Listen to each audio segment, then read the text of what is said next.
So we'll start at the beginning. Where and when were you born? I was born in The Hague, in the Netherlands, in 1956. And tell us about your family. Your parents, what were their occupations? Did you have any siblings? I was the eldest of three. My sister was born 2.5 years after me. My brother, 10 years later. My parents, my mom was trained as a school teacher. Once she got married, she quit her job, or maybe she was asked to quit her job. My dad was an architect. I would say they were both born in the Netherlands in 1931. The most intense experience in their lives was World War II. And all through my childhood and young adulthood, I just remember always sort of hearing anecdotes and stories and details and sometimes just attitudes about what happened then and Germany and Germans. So did they live through the occupation? They both lived through the German occupation from 1940 to 1945. Wow.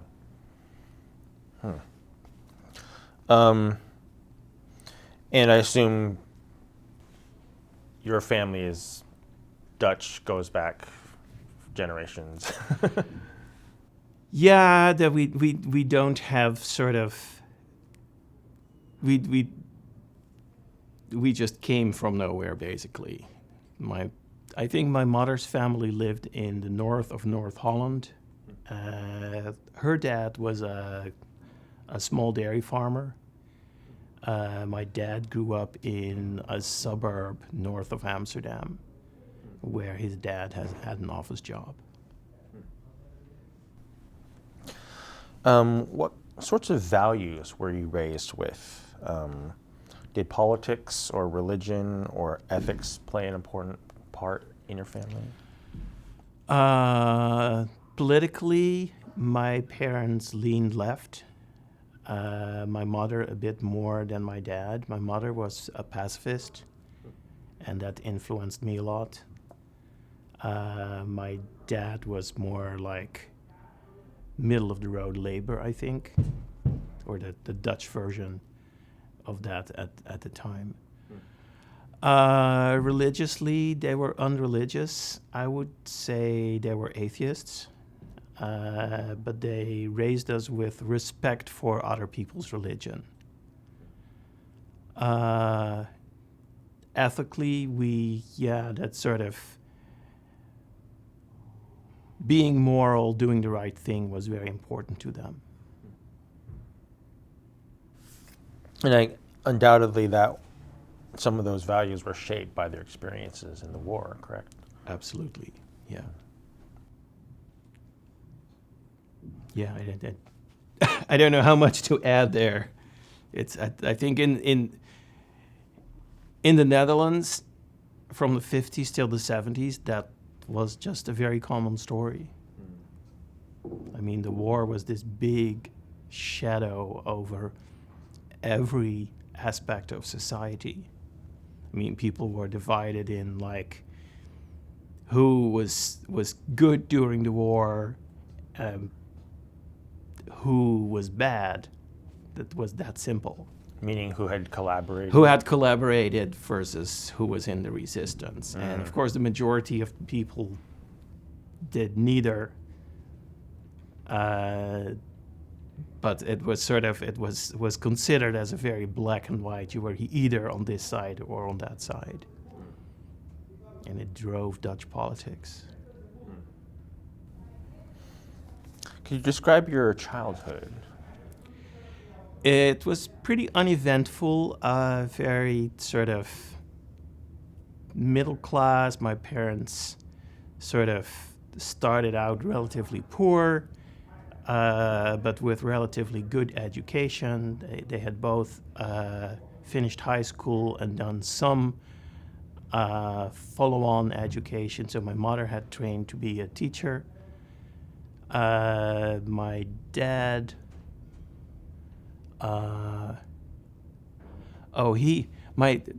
There's one detail I forgot. My dad refused to join the army, and as a result, he spent some time in prison, and he spent some time in various work camps, sort of making up for his opinion on that in that area. So your dad was also a pacifist. You said that your mother was, and He sort of, yes, he sort of, I guess at the time the Dutch political spectrum was divided in all these different political parties, where there was the sort of the Labor in the middle, and then to the left of it were ever smaller and more left-leaning parties, one of which was sort of stated to be a pacifist party. And so, but yeah, in sort of, in the general sense, my parents both were very much sick and tired of the violence of the war, and sort of took a stance. yeah. So how old were you when he went to prison? I wasn't born yet. That Oh. all happened before I was born. When I was born, I think he was taking evening classes to become sort of a licensed architect, and he had a day job as a draftsperson at an architectural firm. And so gradually, we moved to a different city. We moved to a different house in The Hague. We sort of, when I was born, it was this like, they rented 2 rooms in a kind of a shabby neighborhood, and then they moved to a flat in a newer neighborhood. Then they moved to a different city where my dad got a better job at an architectural firm, but then he had sort of got all his papers. And he was quite good at his work, and sort of things just gradually got better. Finally, they bought a house, then they bought another house. And I went to university. My sister went to music school, conservatory. My little brother went to art school. So you guys did pretty well We- eventually. Yeah. Not like extravagantly well, but we were sort of good middle class people with no sort of real connections, or that there was like, it felt like we one generation before we came from the mud. What was your neighborhood like? Or at least the various neighborhoods Yeah, that you the grew sort up of well, it was pretty consistent. It was all like either row houses or 4-story apartment buildings. That was sort of the neighborhood where I grew up. I think when I was in high school, at some point we moved much closer downtown, and we lived in an older neighborhood, but it was still like all row houses. That's sort of how most neighborhoods in the Netherlands are organized. And could you talk about your hobbies and interests when you were a kid? Well, the first thing I remember was when I was around 10, I got an electronics kit, I think for a birthday. And I was super excited about that. And all through high school, I sort of was an electronics hobbyist. And I was not very good at soldering, actually, but I was good at designing circuits. So I sort of went in the direction of ever more complicated digital circuits. That was my main hobby, and I had a somewhat related hobby, which was building mechanical models. But the electronics, I think I enjoyed more. I didn't really do sports, didn't do a whole lot of outdoor stuff. although our parents always dragged us out to various parks for walks and hikes on weekends and bike rides. What sorts of literature or media did you consume? We watched a moderate amount of TV. I think my parents were initially, when we were small, they were pretty against it. And there were like 2 channels in the Netherlands. Eventually, I think at some point my dad got really old TV that one of his colleagues was throwing out, but it still worked, but they only received 1 channel. We read a lot of books, Dutch literature, foreign literature, always in Dutch translation. We listened to music on the radio. Yeah, I developed my musical taste listening to sort of, I don't know, that these days you would call it alternative rock or something on Dutch radio. But there were only a few radio channels, and a lot of the music was like horrible popular music, as I thought about it at the time. A lot of the sort of interesting music came from the United States. Were you into science fiction at all? Not really. I remember very occasionally reading some science fiction stories, but at the time it was not really a thing. Could you describe your experiences at school? I was always good at learning. All the material, whether it was languages or arts or science or math, all they came easy. I did my homework very quickly. I always aced all the tests. I didn't have a lot of friends, and I was very nerdy myself. The only people who sort of wanted to hang out with me were the other nerdy kids, not the other kids who were also sort of at the top of the class. Somehow. Oh, so meaning other kids that were into nerdy interests like you, but not necessarily the high achieving. I remember hanging out with a few other kids who were electronics hobbyists. But I sort of socially, I didn't have a lot of friends. Did you have any favorite topics or teachers? I really was. I mean, I think I loved my science teachers most, and especially my physics teacher. My math teacher was also very good. I also loved Dutch literature. Any topics that you didn't like? Sadly, I couldn't get along with history very well, so I dropped that as a subject. And I think of all the sciences, chemistry interested me least. Because the way it was being taught was like memorizing large tables of apparently randomly chosen numbers. And that was not my skill. My skills were always like, given 2 basic rules, I could derive everything else I needed to solve a problem from just from basics. But the basics, the way that works in chemistry sort of didn't work for me. So then you started at University of Amsterdam? That's right. In what year? In 1974. And given what you just told me about being able to derive things, it sounds like you were natural to go into mathematics. Yeah, I think for a few seconds I played with the idea of doing something completely different, like studying Dutch literature. I'm very glad I didn't do that. I would probably have been terrible at that.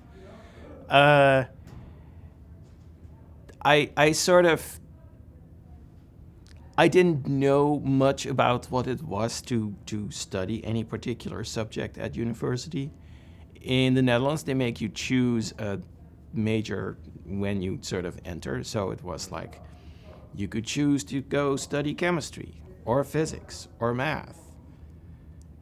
Or there were 5 other sort of scientific branches. So I chose math because I enjoyed the topic. I think my physics teacher was a little disappointed.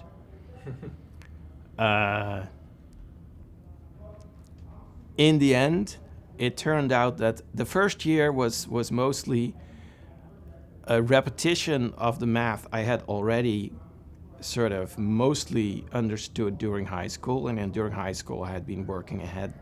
So I had done like every possible math topic that was taught in my high school. But after that first year, it turned out that the real math I wasn't particularly good at. And I think there were some great teachers at that university and some super cool topics being taught, and I couldn't keep up. I remember something about a particular form of group theory, and I knew a few other students who were like, oh, you gotta go do graph theory or group theory, and I was like, went way too fast, and I suddenly realized I didn't have the skills to sort of keep up with those topics. But in the meantime, starting almost from my first month, I entered the math department. I had been learning to program because they had like one of the first year undergraduate courses was programming in Pascal. That was a math course? It was sort of taught by one of the professors in the math department, I believe. But it was taught, I think there were like 300 people or so. Oh, so it wasn't exclusively for math majors. It was for... I don't think so. Yeah, this is like really long ago, and sort of I've only got a few memories, but I do remember that there was a programming course, and Pascal was the language. But I also remembered that there were other languages that were also accessible on the mainframe, and I learned ALGOL 60 basically just by going to the library and borrowing the reference manual or just sort of studying it there. And so you mentioned that you only had sporadic access to the mainframe prior to taking that first job, so it was only in that initial class and then maybe some other classes? The way it was done was each student was given an account, and the account had a certain value, and you would use a card punch to write your program, and you would combine that with a special card that identified your account, and then your job, you gave your deck of punch cards to the computer operator, and they put it in the computer, and it entered into some kind of queue, and at some point your job was run, and then the printout with the errors came out, and there was like a system of cubby holes and numbers where you would get your output. And the Pascal compiler took like a fraction of a second to compile my little program and tell me what was wrong with it. So that student account was worth probably hundreds of little batch jobs like that. So during a semester, I could experiment quite a bit and sort of learn a lot, and sort of it was just completely up to me. Do I try to learn Pascal, ALGOL, Fortran? And I hung out in the basement where the sort of mainframe access was enough that I met other students who had similar interests, including more senior students who had more experience, and some people who had part-time jobs there. And I think that sort of prepared me for that job I got myself in my third year. Oh, okay. So you were already hanging out in the basement of the computer center even before you got the job. You were sort of hanging out with those people, like that nerdy crowd. Okay. And we were exchanging programming tips and sort of we were always debating, well, ALGOL versus Pascal or ALGOL or Fortran, which is better? And all the physicists said, oh, Fortran is much easier. And the mathematicians amongst the programmers said, no, ALGOL 60, it's designed with block structure in it, or simple language debates like that. Right. And so you were part of the ALGOL side? I sort of, I because you were from the math side? I naturally sort of sided with the ALGOL people.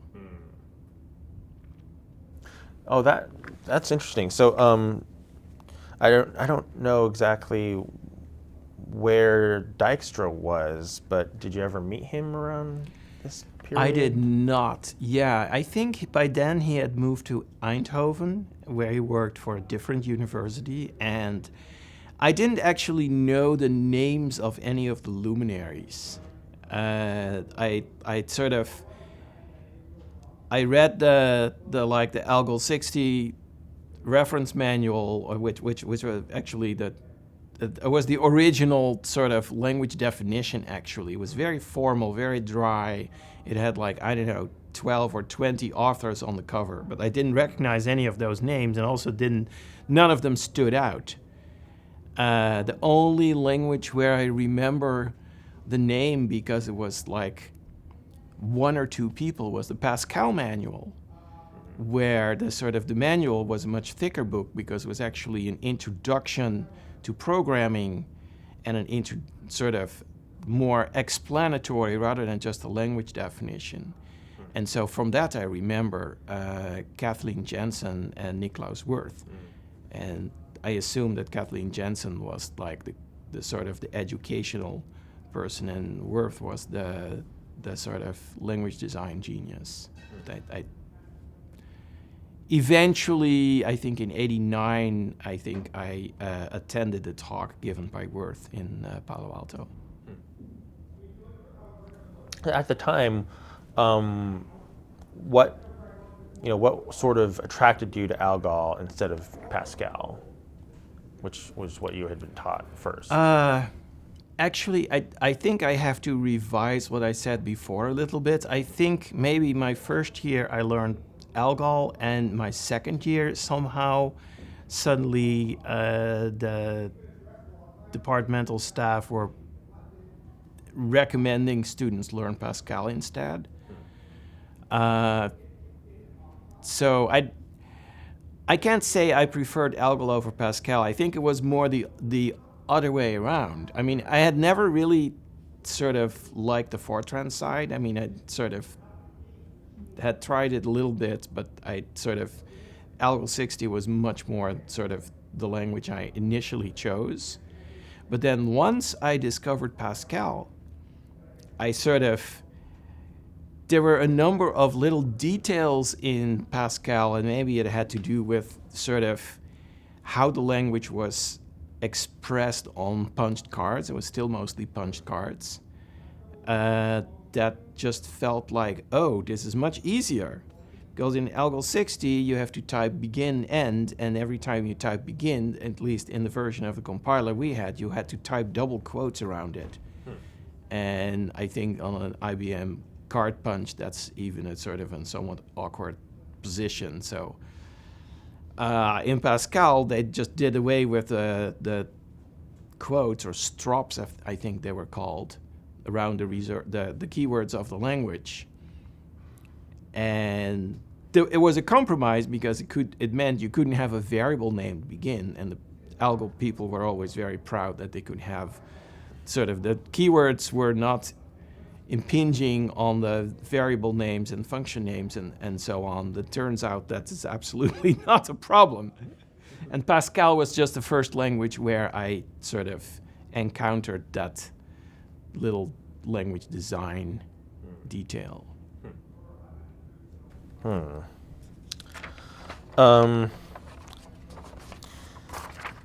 So describe your university life.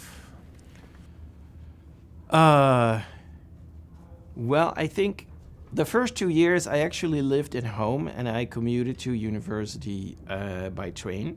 There was like a 15-minute train ride plus a, 10-minute bus ride on one side and a 15-minute bike ride on the other or something. I didn't have much of a university life except that during lunch break, I often hung out in the basement where the mainframe was, or the access to the mainframe was. The actual mainframe was across town. It was a sort of infamously ugly, 15-story building in a fairly historic part of Amsterdam. I think the staff of the math department didn't like their location very much, but for me, that was all I knew, and Amsterdam was a big city, and after 2 years, my dad said, "Oh, you're old enough to live on your own," and I moved to a dorm, and after a year, I moved to a dorm that was in the center of town, and that's where I stayed until I graduated. So I had friends, not a lot. I had some friends outside university. I had joined a club that sort of popularizes the study of nature, like ornithology, bird watching, identifying plants, environmentalism. I had a lot of friends in that community, and sort of every Sunday we would go on a bike ride and sort of spot the birds and look at the plants. And then in summer there were some summer camps. What I remember from university, well, classrooms. The best part was actually after I took that job, I realized that there was a second university in Amsterdam where the computer science program was much better. I think the department was led by Andrew S. Tannenbaum, and he had a bunch of other good teachers, and he was raising his own crop of PhD students.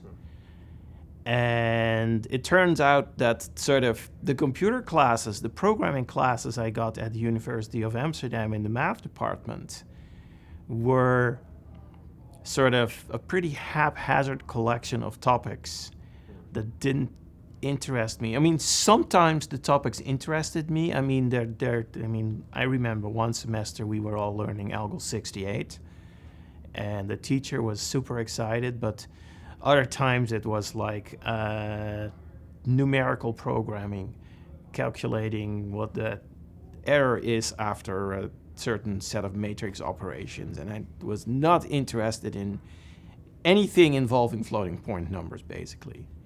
But Tannenbaum or his group taught topics like operating systems, databases, networks, and languages, I believe. Yeah, Tannenbaum himself did a class where he taught like 7 non-mainstream programming languages.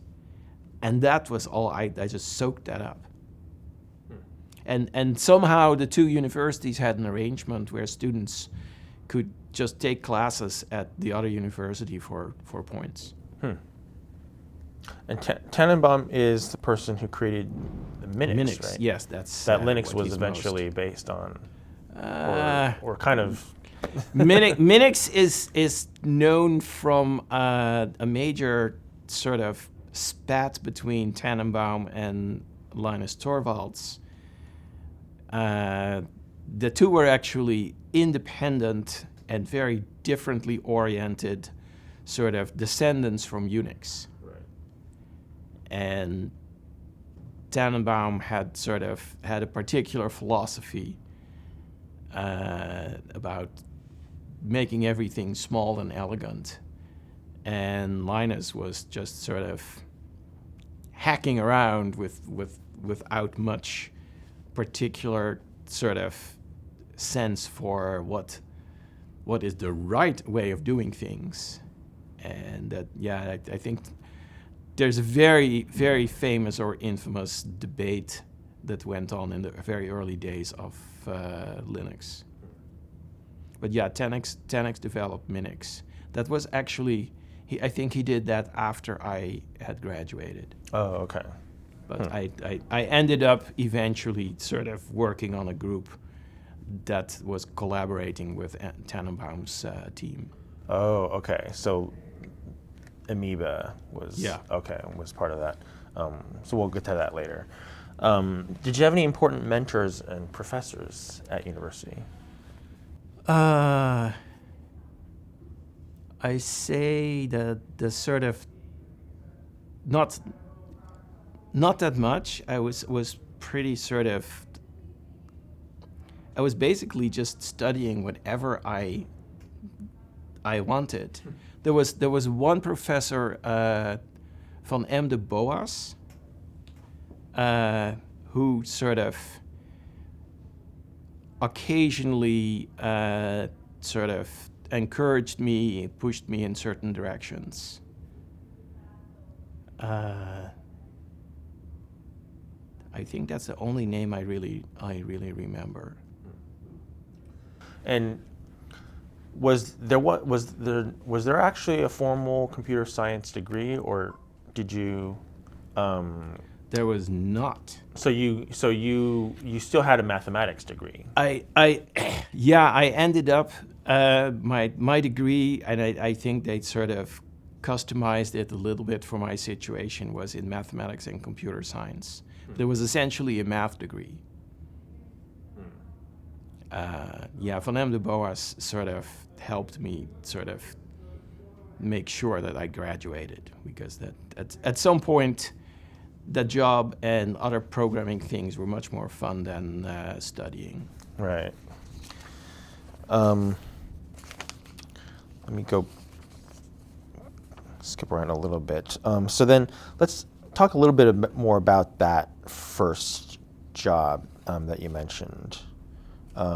So that was in the university computer lab. It was not really a computer lab. It was actually sort of a service organization. Oh, okay, right. The sort of, I think in the past the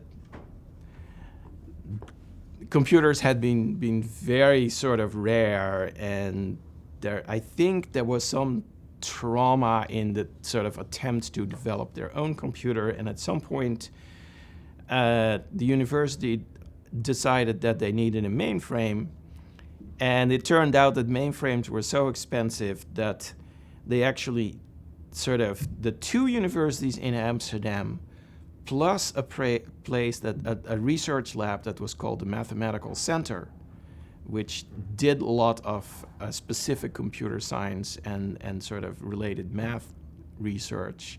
The three of them got together and bought a control data mainframe. I'm sure it took them years to actually decide which brand to buy, especially to decide to not buy IBM. I think the control data mainframe excelled in sort of numerical computations. It had superior floating point performance. Anyway, so the sort of, there was a separate entity that ran the mainframe and was supposed to sort of give everyone equal access and keep track of bookkeeping, making sure that everybody sort of paid for the time they used on the computer. And that was the entity that sort of employed me. Oh, okay. Yeah, the service center. Yeah. It was, at the time it was called SARA, Stichting Academisch Rekencentrum Amsterdam. It's like the foundation for the academical compute center in Amsterdam. And their physical location initially was with the Free University of Amsterdam, which was like where Tannenbaum was also teaching. So it says that you worked on the operating systems that were on those mainframes. You helped to develop them? No, the sort of that. It was pretty lowly. Sort of there was things like installing new versions. Oh, okay. So like sysadmin type stuff. Well, yeah. So the operating systems group, I think, was responsible for most of the sysadmin work. The actual operating system was produced by Control Data, and I mean, you paid for the hardware and all the software was free. So the compilers were also produced by Control Data, CDC. What we did do was write sort of additional software. For example, there was accounting software that was customized, and there were integrations, and we were responsible for installing third-party software and keeping the compilers and the operating system up to date. And I remember there was like this row of shelves from here to the back wall of computer printout that was, I think, refreshed like weekly or monthly. That was the complete source code for the operating system, so that if something went wrong, you could actually look up what had happened. My role was to sort of write small utility tools and help with sort of odd tasks, and eventually that included implementing a sort of simplified programming language that supported control flow in the very arcane job control language that CDC used. And throughout this period, you were exposed to hacker culture? A bit. The sort of not at all to the extent that it existed in places like MIT at the time. I was completely unaware of any of that. But there were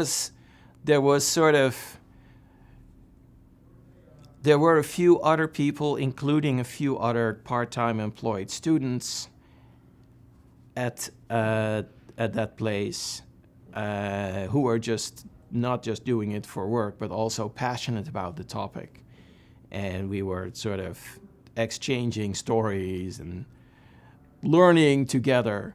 And there was a group of passionate users, and sometimes there was an adversarial sort of relationship. There were like users who were trying to break through the accounting system so they could get free or unlimited access of the software, and the system people then had to sort of plug the holes.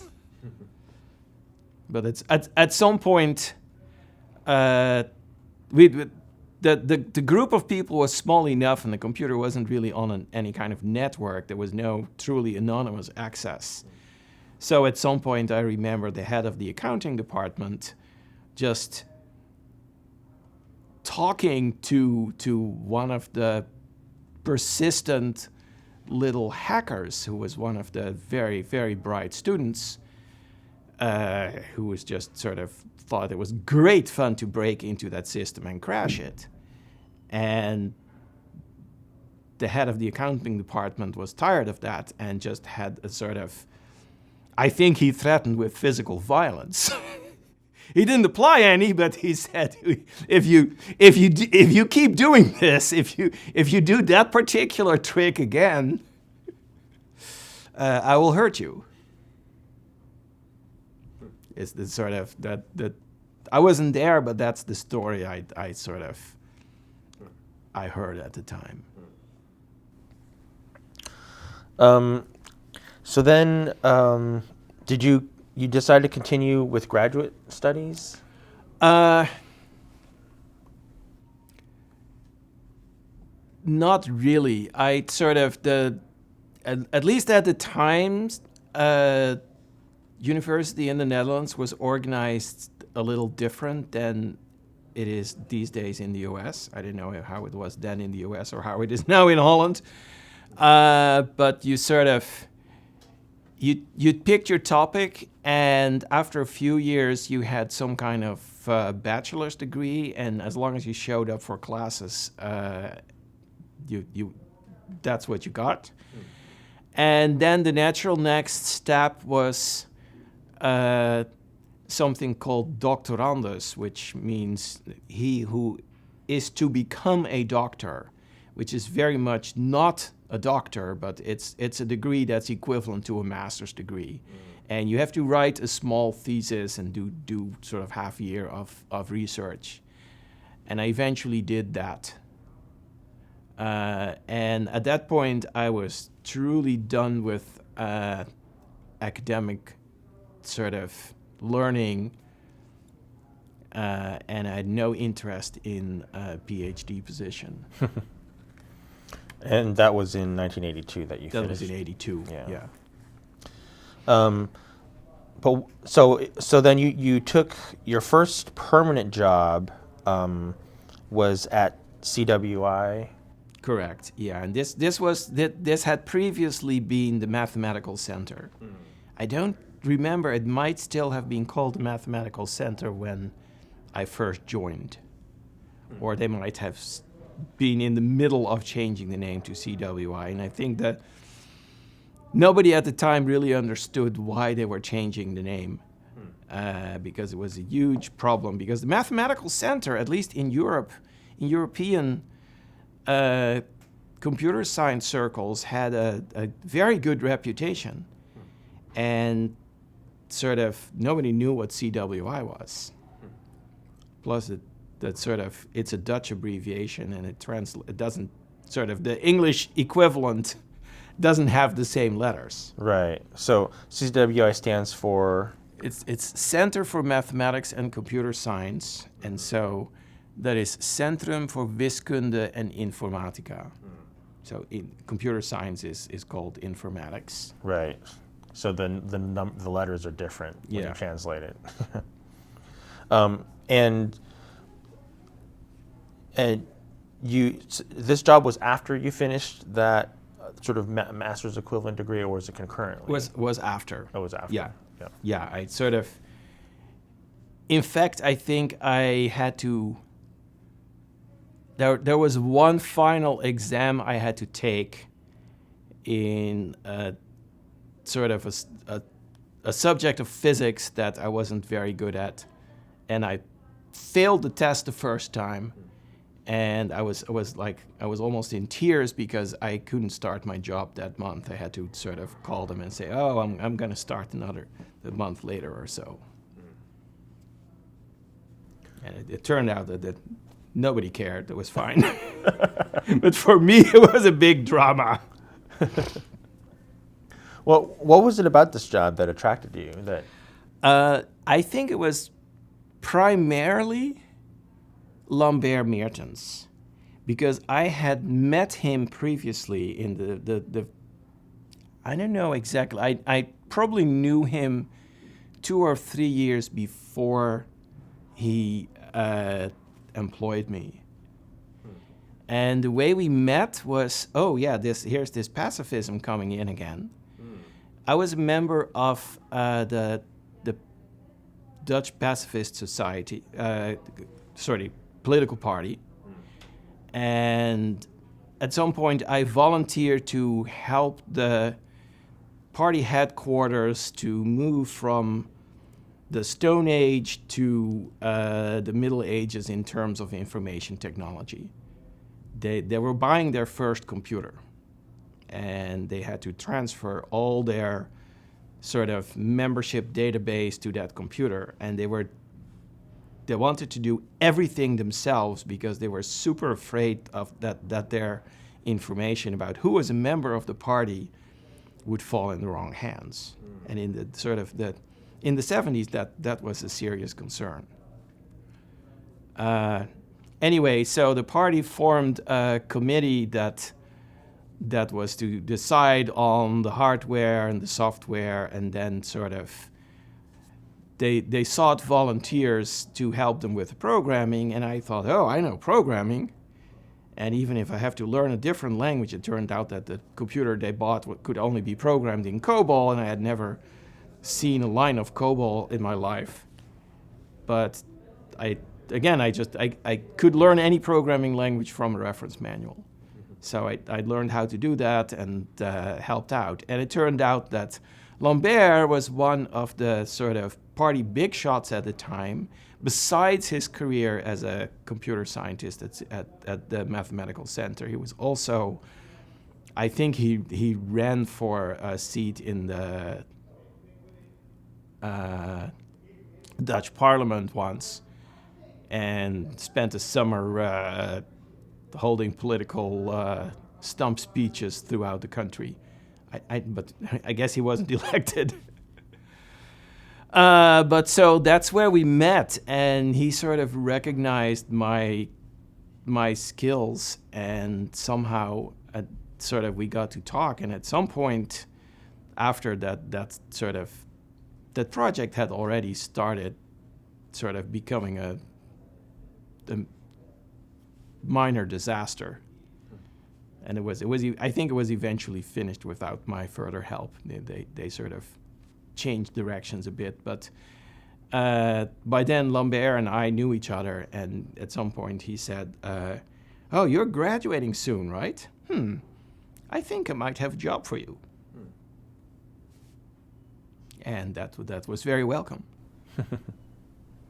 Let me take a slight step back. You mentioned being a member of the Pacifist Party. So what was, how affected were you by the Cold War and other things that were going on at the time, politically? Well, I remember that sort of politics was a big thing, and there was, in the Netherlands, I felt pretty safe from actual Russian bombs, and so I was never really concerned about my safety. But on the other hand, it felt like we were a lot closer to Russia than Americans are. And I think during the 80s, at some point, there was big movement in the Netherlands to kick out American weapons that were sort of posted in the Netherlands and throughout all Western European countries as long as they were part of NATO. Because that sort of, it wasn't always completely crystal clear that the Russians were the bad guys. It sometimes felt more like, well, there are two sides and they're clearly disagreeing with each other, but it's not clear who's right. And so I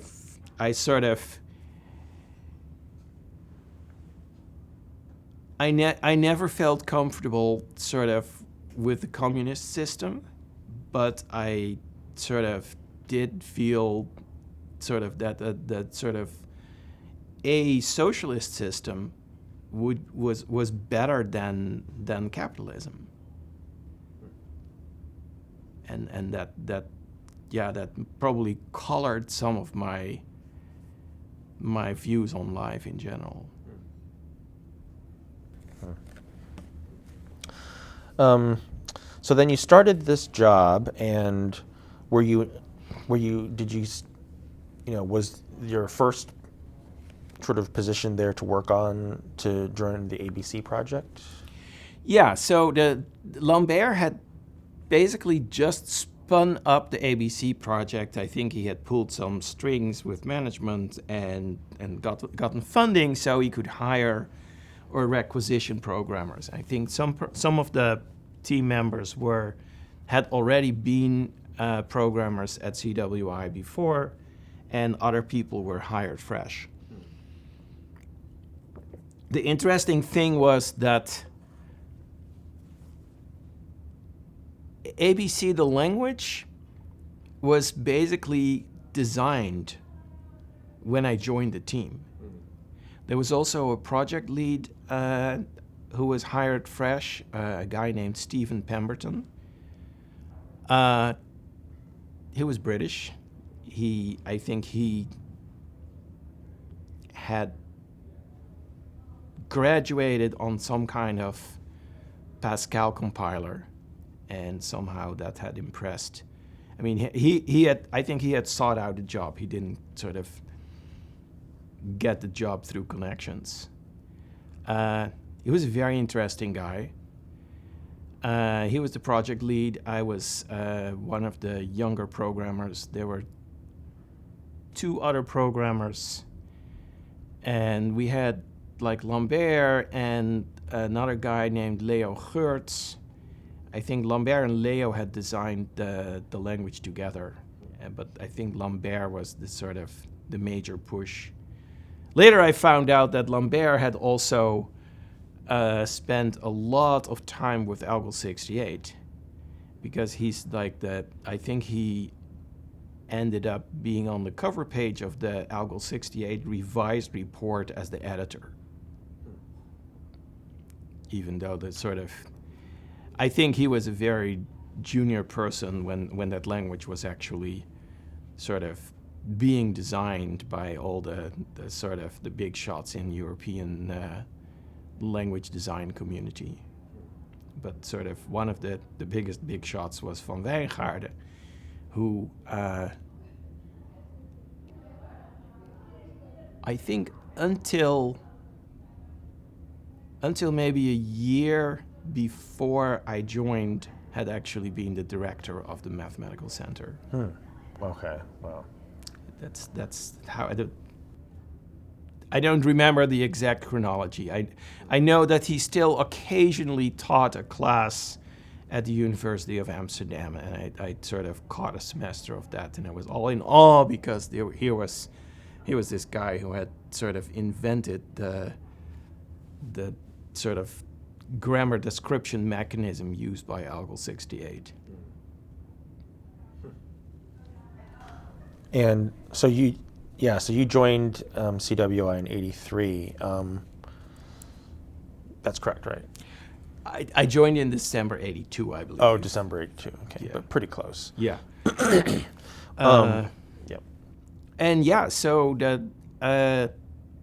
here we were with a freshly recruited group of programmers, and we were to sort of implement ABC. And it turned out that Lambert on his own had already written what was called a prototype implementation, which was like this huge, big C program that took a few shortcuts and didn't always follow the exact language specification, but it could run basically almost any ABC program. But there were details of the language, like it was supposed to have arbitrary precision arithmetic, and that wasn't implemented. But we sort of, I think Stephen settled on a strategy of sort of rewriting the prototype one component at a time, so we would always have a sort of a working interpreter. But we rebuilt all the fundamental data types. We rebuilt the parser. We rebuilt the interpreter. Every part was eventually completely different from the original prototype. But the prototype was definitely was more than just inspiration. It was sort of the starting point for the implementation. Then we started adding things. I remember working on a programming environment for ABC. And I think we were not very inspired for that, or we didn't have the right ideas. We were trying to build a syntax-directed editor, which, and this was like the early 80s, there was some very advanced research where people were building sort of meta compilers for editors where you would somehow feed the grammar of the language into a complicated piece of machinery and it would generate an editor for you, or maybe that would just sort of be an editor that knew about the syntax of the language you were trying to edit. But those things had not been sort of tried out on real users very much, and some of the ideas didn't work, or maybe we didn't understand some of the ideas. We didn't have great success with doing that, but we did sort of we built something, and I remember that sort of building editors was one of my passions in addition to languages.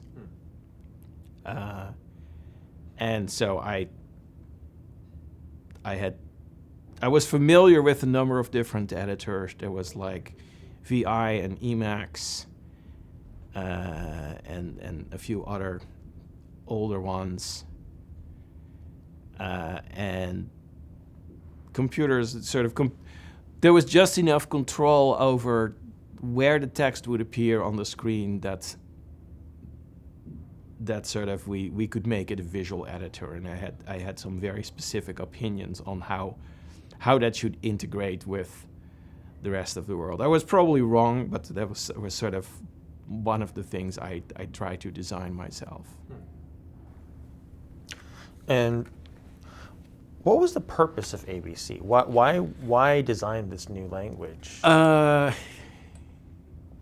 You should really interview Lambert, and he will have a much more detailed story. The way I understood it was that Lambert and Leo had spent many years standing in front of a classroom teaching scientists how to program using ALGOL 60.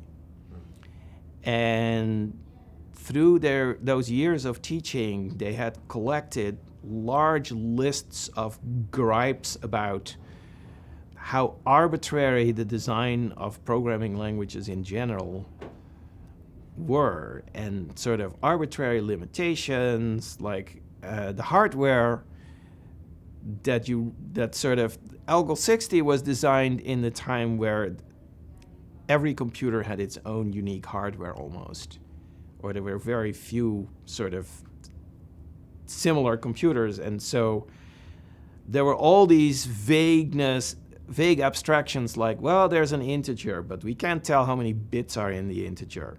But if you run it on a particular computer, sure enough, if the number you're trying to represent doesn't fit in the 27 bits that particular computer uses as its word size, then you just get an arbitrary programming error because the compiler doesn't generate any range checks.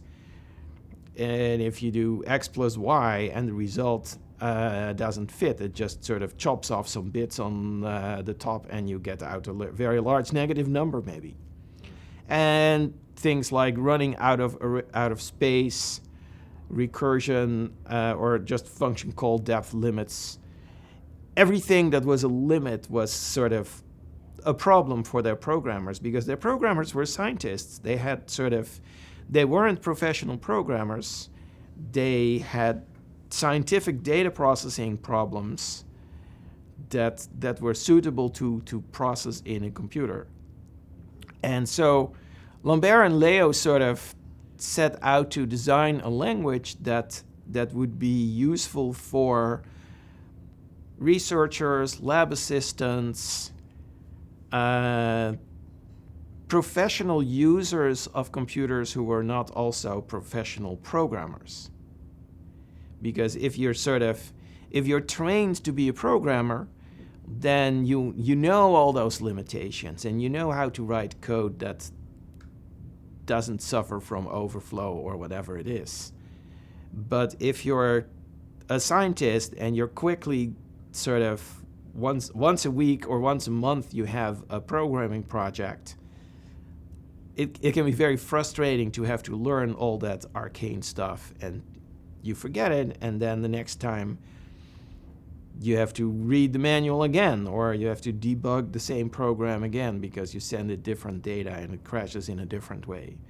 And so they wanted a language that was easy to learn, easy to use, didn't have any sort of limitations, it would always give you a nice error message when the data didn't fit or when the numbers didn't fit.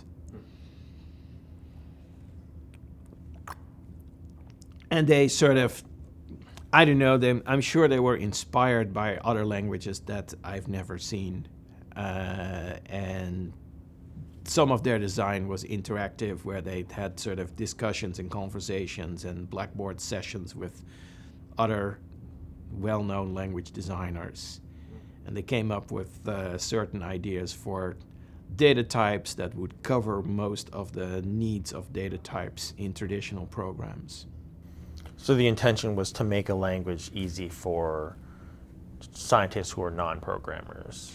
Yeah, not necessarily just scientists, right. But scientists were definitely a big part of the sort of intended audience. I don't necessarily know that they got a lot of scientists to use ABC, because it sort of, after we had built all of ABC, we sort of were fairly naive in how do we get people to use it, and we basically failed. There were like, I remember there was one mathematician who worked at CWI who was super into ABC because he did things with primality tests and early crypto. And he sort of, ABC had as this sort of almost hidden feature that you could use it to do calculations with arbitrarily large numbers, including fractions, and it would all be precise. And so for sort of numerical algebra, that's great, because if you have a number that's 95 digits, that's computed in a certain way, you can actually just represent that without any work. In any other programming language, you would have to use a sort of a big num library, which means that suddenly it's a tedious task of using APIs. In ABC, that was just the built-in one number data type supported all that. But we didn't get a lot of people sort of write a lot of real code in ABC. Well, how was the group trying to get people to use it? Well, so there was no internet. And there was a little bit of email. I think there was a bit of Usenet. But I remember, and I think this was in '86, traveling to the United States on my personal vacation with a 9-track tape in my luggage, and the addresses and phone numbers of like 3 or 4 people I had met through email who were interested in trying out ABC on their Unix system. And it was pretty limited, because you had to have a certain type of Unix computer, and it had to be a certain type of hardware and a certain version of the compiler and the operating system. Otherwise, you'd have no chance of running it. I mean, in theory, it was all written in portable C, but in practice, I don't think there was all that portable, or at least it would require. We didn't have a variety of hardware to try it out ourselves. So for every new C compiler, I mean, again, hardware vendors built their own C compilers. Every new C compiler probably had some bug that this was a very large C program, would probably tickle one compiler bug or a runtime issue or just some unanticipated hardware feature where things wouldn't work. So right. So portability was a big portability issue. Yeah. was an issue, and also just getting the word out, because the sort of the way to get the word out for software was still unclear. Do you sort of you can publish a paper, but it takes many months to get it published, and then many more months for people to sort of maybe see it. So that, I don't know, I wasn't in charge of that, but I know it was a real struggle for the team. And at some point there was, I think Lambert and Leo had written a book, and they had found a publisher who wanted to publish it, and all the hopes were on that. Because in the back of the book, there would be some instructions for how to get an implementation, how to get the source code. And it was all free because it was just like research work. But the publisher was dragging their feet, and sort of the editor was taking a very long time to respond to our letters or emails, I don't know. And then suddenly word came that that publisher had been acquired by a different publisher, and all the contracts that hadn't been signed yet would never be signed. Or at least everything would be revisited, and the ABC book wasn't published. So that was a big setback. And at some point, I don't know, somewhere between 87 and 88, I believe, CWI management decided to kill the project. And you mentioned Unix, so this this was all being done on Unix machines? I think CWI had like a small fleet of large Unix machines. I remember we had a VAX, and then we had maybe another smaller VAX. And then we had, I think, a Harris computer, but everything ran Unix. CWI was also one of the first places that would eventually be connected to the internet. But that was hadn't quite happened yet.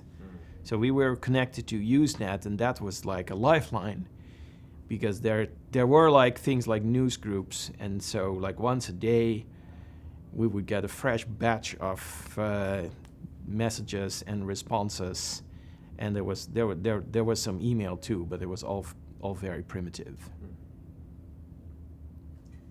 So then, after that, you moved on to the Amoeba project.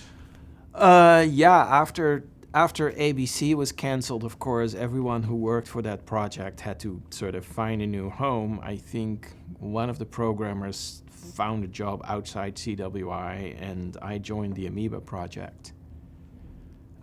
Which was still part of CWI. Well, so there were, Amoeba was Tannenbaum's research project, but so that was at the Free University, but his first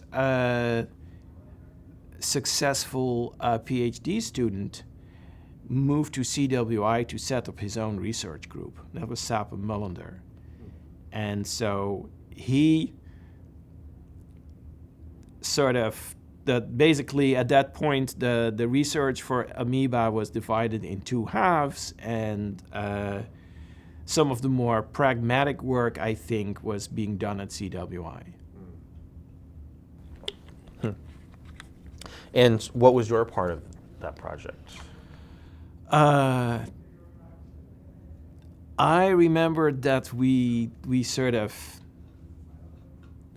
tried to productionize it in a sense, and not in a very commercial sense, but whereas in Tannenbaum's group, they were like building a microkernel, and there was like one student, and they were building a file system. There was another student, and they were porting compilers. That the Free University had its own set of compilers. There was maybe another student. And at CWI, we were doing things like, we had like 10 or 12 microvexes, and we hooked them all together with Ethernet. I think there was some of the work we did was also porting Amoeba to Ethernet, because the original design was based on a different networking technology. So I think we had to write Ethernet. I think it was, it's not so important. I think it was all based on Ethernet, but we ported it to a different set of networking protocols on top of Ethernet. I think that we made it compatible with sort of modern internet-style networking protocols, whereas Amoeba originally had its own sort of, you just plugged a bunch of Amoeba machines together and they could talk to each other, but they couldn't talk to anything else. CWI had a whole Ethernet system full of Unix systems. Well, I don't know, there were small workstations in some places and the central computers in other places. But there was Ethernet in the building, and we were sort of trying to make it so that the Amoeba systems could talk to the Unix systems. And then it turned out we needed a suite of applications, because you can't just sort of connect the networks together and say, well, no, let's do some networking. You have to have like applications. Let's write an email application. That's the kind of thing that I worked on. I remember at some point we had to write a login program, because there was all this theory about authentication, but there was not a system that actually managed usernames and passwords. So we had fun with a lot of programming tasks like that. And that's where the idea for Python came up, where I thought, well, I'm writing all this code in C, and it's getting kind of tedious, like writing a sort of a tape backup program or some other thing that sort of traverses the file system and looks for all your files and checks whether they've changed. And I felt that was a lot of work to write in C, and I was very good at C at that point. I had spent like probably 10, 15 years coding in C. But it still felt like there were lots of bugs, and it just was slow going. And I was thinking, if we had an ABC implementation here, I would just write that whole login program in 15 minutes, and then I would move on to the account management program or something. And in C, it takes me a week each. And so I thought, well, I somehow started thinking about coming up with a way to use some of ABC's features in the Amoeba environment. Yeah, and I'm sure I'm skipping a whole bunch of steps. I had sort of experiment. I mean, I was one of the people who was very sad that ABC was canceled and that it was not successful also. And I had sort of released some other small pieces of software through the Usenet channels that sort of by 88, 89 were a little better than in 86 when we were struggling with ABC. And yeah, the story as I always tell it is that at some point I think Sape Mullender went for a sabbatical to the U.S. West Coast to learn things. I think he spent a year at Digital Equipment's System Research Center under, I think, Bob Taylor, who had just split off from Xerox PARC. So Sape we were still in touch through email, but that he wasn't sort of keeping a very close watch on what the team was doing on a day-to-day basis. And somehow I thought that it was, I guess it was better to ask forgiveness than to ask for permission, and there was no one to ask permission anyway, and I was doing all the sort of scheduled work sufficiently fast that I had extra time, and I also still didn't have a whole sort of very complicated social life. So all my spare time I would sort of also work on this new language that I was designing. And but my goal was really to sort of not make this another project the size of ABC, but to sort of spend a few months doing this on my own and then sort of make it part of the Amoeba system programming toolkit. And from then on, everything would be better. That was sort of my idea. And I do remember that, I forget when, probably December of 1990, when Python was like a few months old, really, we did a project where we sort of ported Python to Amoeba, and we made a Python extension module that supported all the Amoeba system calls and important library calls. So you could run a sort of a portable Python program on your Amoeba system, but you could also sort of write an Amoeba-specific program that was sort of interacting directly with the Amoeba file system, which has a very different philosophy than the Unix file system and various things like that. And you could sort of talk directly to the networking APIs on Amoeba. And as far as I recall, we did make all that work. So you first started on this project on your own in '89, sort of over the Christmas break? Yeah, Christmas break '89. I think the first thing I wrote was actually the lexical analyzer. I must have had a design in my head because one day I said, okay, now I'm ready to start coding. And the first thing I sort of was coding it bottom up. The first thing I needed was a lexical analyzer because that's like the front end of the parser. And so I had seen a whole bunch of lexical analyzers, and I was aware of tools like Lex and Yak, and I had mixed feelings about Yak. In the end, I decided not to use it, but I knew for sure that Lex was a piece of crap.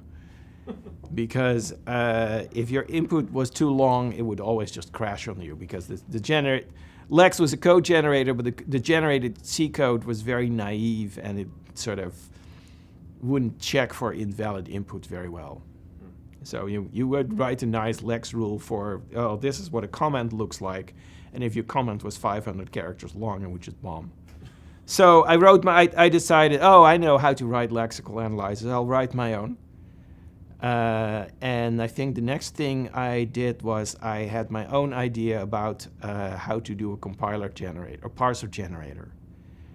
And so I sort of built that out, and then I designed the simple Python grammar, and I had the lexer already, so I hooked it all up, and somehow I connected it to an interpreter and library functions, and that's, I think the first 3 or 4 months of 1990 were spent with that.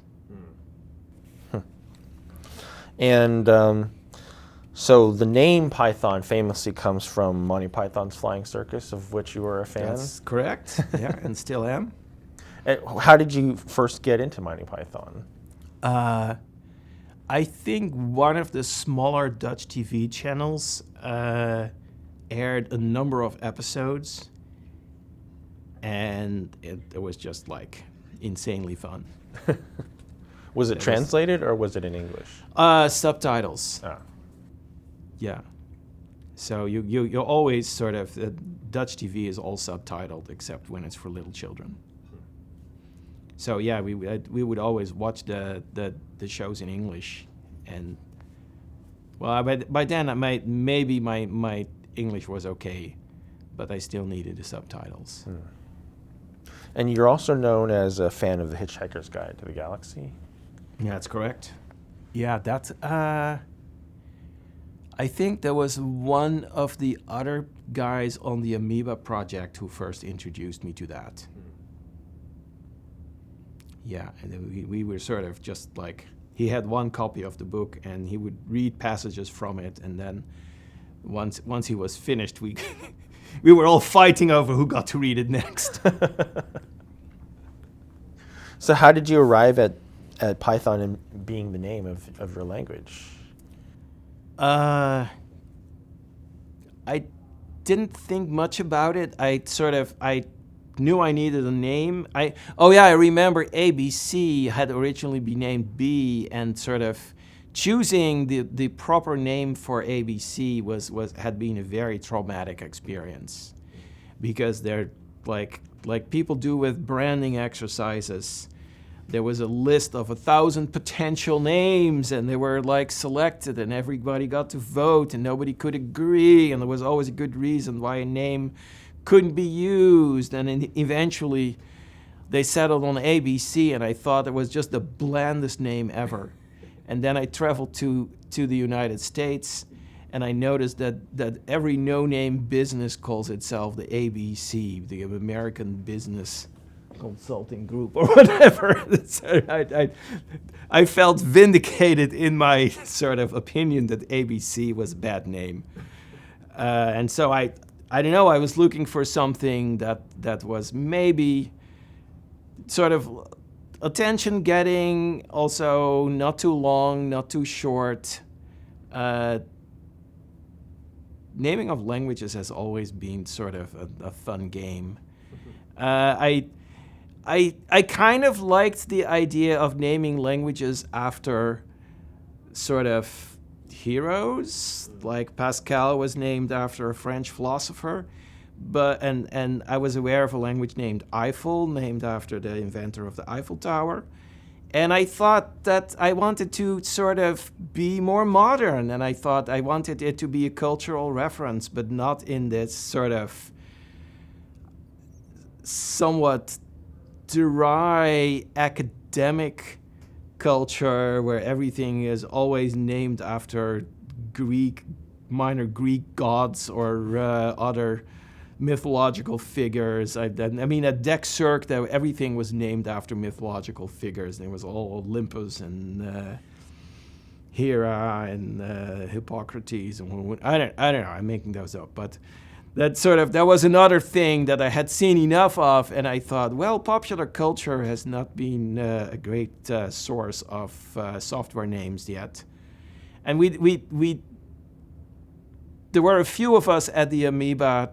On the Amoeba team who had similar ideas, but I mean similar senses of humor. We watched the same crazy shows, and I think we had named some other piece of software or the system component after a TV show that we liked at the time. I don't even remember what that was, but so suddenly it occurred to me that Python sort of it checked all the boxes. It was 6 letters long. It sort of was a familiar word, but not a common word. It sort of presents a certain attitude, and then I thought, okay, let's go with that. And I never looked back. But why Python rather than Monty? That's a good question. I don't think I knew what Monty meant. I still don't. And Monty Python in full was too long. And I guess I wanted it to be somewhat unobvious where the name came from. Although I've always resisted the sort of the snake thing. Right.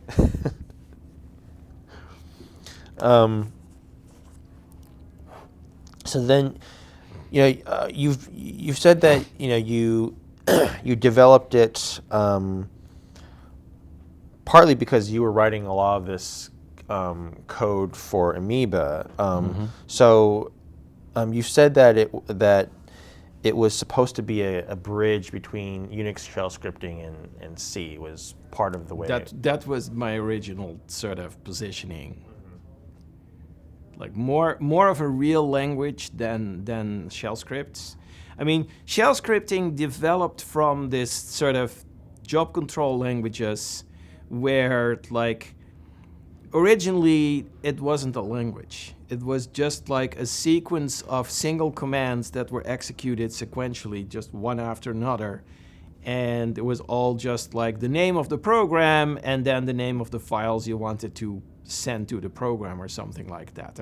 That was like how I invoked the Pascal compiler when I was still using punch cards. Pascal input or something, and then you didn't even have to say input. And job control languages, and so the Unix shell also evolved from the specific job control language for the Unix system, where most of the time you just type a command, and if you can do something by typing 3 commands, you can also put those 3 commands in a file and say, now I have a script. And then the next thing you want to do is you want to have a script, but you want to write a slightly more complicated script that, say, checks if the output already exists and then does something else than when the output doesn't exist yet. Or when a certain input doesn't exist, it skips a certain step or just prints an error message. And you want to have some logic, and so I imagine that the original Unix shell started with sort of an if statement, and the if statement had to somehow fit into the existing structure of it's just a sequence of commands.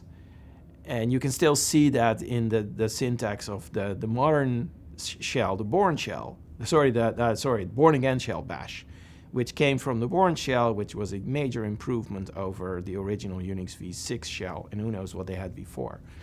So there was programming in shell scripts, but there was like,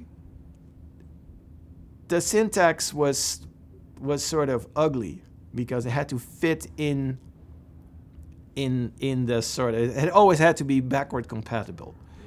And so that's why you end up with that. I'm sure that's how they invented like $ for variables, because $ was not a valid file name originally, or maybe it was a very uncommon file name. So certain tasks, it's great to be able to do it in a shell script. But then suddenly you want to do something 10 times. How do you do something 10 times? Well, if you're writing a real programming language, then you do for I from 1 to 10 or something. There's always a nice notation for that. In shell scripting, there's no way to do something 10 times. You can do it for every line in a file or for every argument on your argument list, but you can't do it 10 times. At least there's sort of just adding 2 numbers in shell is very cumbersome. And it's a little bit better in bash, but you still end up invoking a lot of funky characters on the keyboard just because all the regular characters were already taken. And then on the other side, you have C, which is like a programming language. You can do anything. It can control the hardware very closely. You can, at least in the 80s, you could sort of, you had to decide whether to put a particular variable in a register or not. It was very close control over memory and everything in the machine. That was great. If you needed that, you could make things super efficient. But it was also sort of, it could be a lot of work. If you had to read all lines of a file and then sort them, you had to invent your own linked list data structure to hold on to all those lines. And I knew how to do that, but I thought it was too much work. And there wasn't a lot of standard libraries. So I wanted Python to be sort of a compromise between the super convenience of shell scripting, which becomes harder the more programming you need, and the super control of C, which becomes tedious the less control you actually need. And in Python you have more control than in shell scripts, because every line is not a new process, but you have less control than in C, because you don't have to worry about where the bytes go in memory. And I had some ideas about what is sort of good syntax versus bad syntax, and that goes all the way back to the debate between ALGOL 60 versus Fortran at the start of my career. and so that I think Lambert had helped me sort of think about what is sort of elegant use of sort of mechanisms in programming language design. And other languages I had learned and I had read about. I mean, as I mentioned, I was in a habit of just learning a new language from the sort of language specification, and usually you get a fair bit of the philosophy of the language designers or the design committee or however it's done. And so I had developed a fair amount of opinion on that. And I thought, well, there's a whole bunch of stuff that I can borrow from C. There's also a whole bunch of stuff I can borrow from ABC. And then there's things where I just have to invent my own syntax or mechanisms. Right. So what sorts of things were borrowed from ABC, but also how did Python differ from ABC? So yeah, the interesting thing was that over the few years when I worked for the Amoeba project, I had been processing the sort of ABC's failure and developed my own opinion about that. And so, in my view, there were a number of things in ABC that were great, and I wanted to keep those. Examples are actually use of indentation for statement grouping, data structures like lists and dictionaries, the idea of immutable strings and numbers, the idea that you don't have to declare the types of your variables because the language can figure it out from how you use them. Then again, there were a whole bunch of things in ABC that I didn't think were very successful. In ABC, all the keywords are spelled in uppercase. This is still a sort of a relic from that original sort of ALGOL versus Pascal idea, where in ALGOL the language reserved words, the language special words, have to be spelled in a different way so that the parser can be stupid and can always tell this is a keyword of the language and this is just a variable or function name. And so in ABC, that debate was still sort of reflected, and they had chosen what I thought was the wrong outcome, which was that like statements and language keywords were all uppercase, and functions and expressions and variables were all lowercase. And I hated the whole look of all these uppercase keywords in the language. It felt like shouting, and it also felt old-fashioned because the sort of typical representation of what you see on punched cards is all uppercase, and in Unix by default everything is lowercase. So there was some sort of Unix versus mainframes that I also probably put into that. I didn't like some details of especially the list data structure in ABC. For some reason, ABC keeps its lists in sorted order always, which is very handy when you're talking about, say, a set of colors. Not so great when you're talking about the lines in a file, when you're writing, say, an editor. So I was sort of interested in slightly different things than ABC's target audience. I was not a scientist. I was a programmer, and I wanted to write tools for other programmers in Python. So another big thing where I thought ABC had failed was that ABC had this philosophy that there is only one system, it's ABC. It's the language, it's the environment, it's your persistent storage, your file system, so to speak. It's your editor, it's everything. And again, Unix sort of counters that with a philosophy of small tools that do one thing well and work very well with other small tools that do different things well. My big frustration with ABC was, for example, that in practice, a computer that was running ABC was also maybe there was a word processor or a spreadsheet, and that was like impossible to open a file in ABC and just read the data from the spreadsheet and do something with it. So you needed a separate conversion tool between spreadsheet data and ABC's internal data structures. And I thought in Python, if that spreadsheet is stored on a file, there's nothing that should stop you from just opening that file and reading it in. And maybe you have to decode the spreadsheet's internal data format, but that's a separate problem. You can code that up. But if you can't even open a file, you have no access to the spreadsheet. And so ABC was this single monolithic implementation that did sort of everything, and if ABC couldn't do it for you, then you were stuck, you were hosed. And in Python, I wanted the language to be extensible, and I wanted to interact well with an environment, and not necessarily only a Unix environment. Yeah, so we're talking about extensibility, the how you wanted to make Python more extensible than ABC. Yeah, so another very frustrating experience we had one summer with ABC was we had a couple of interns on the project who were interested in building a sort of a graphing backend for ABC.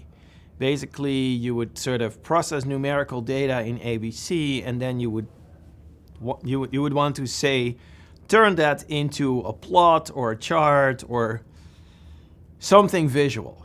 And originally, ABC had been designed completely as like everything was text, because that was the only thing that computers could do until, I guess, the late 70s or so. And so they found that ABC actually had a big limitation, which was that you couldn't easily add a library with new functionality to ABC. And there were a couple of sort of things that got in the way. One was that there was the language implementation didn't have an import mechanism. You would have to basically add new built-in functions or add new built-in statements or commands in order to add new library functionality. There was a concept of namespaces, but namespaces always sort of, I think you could only use one namespace at a time, and a namespace was just a collection of ABC code. So you could have a bunch of functions, but there was no further structuring.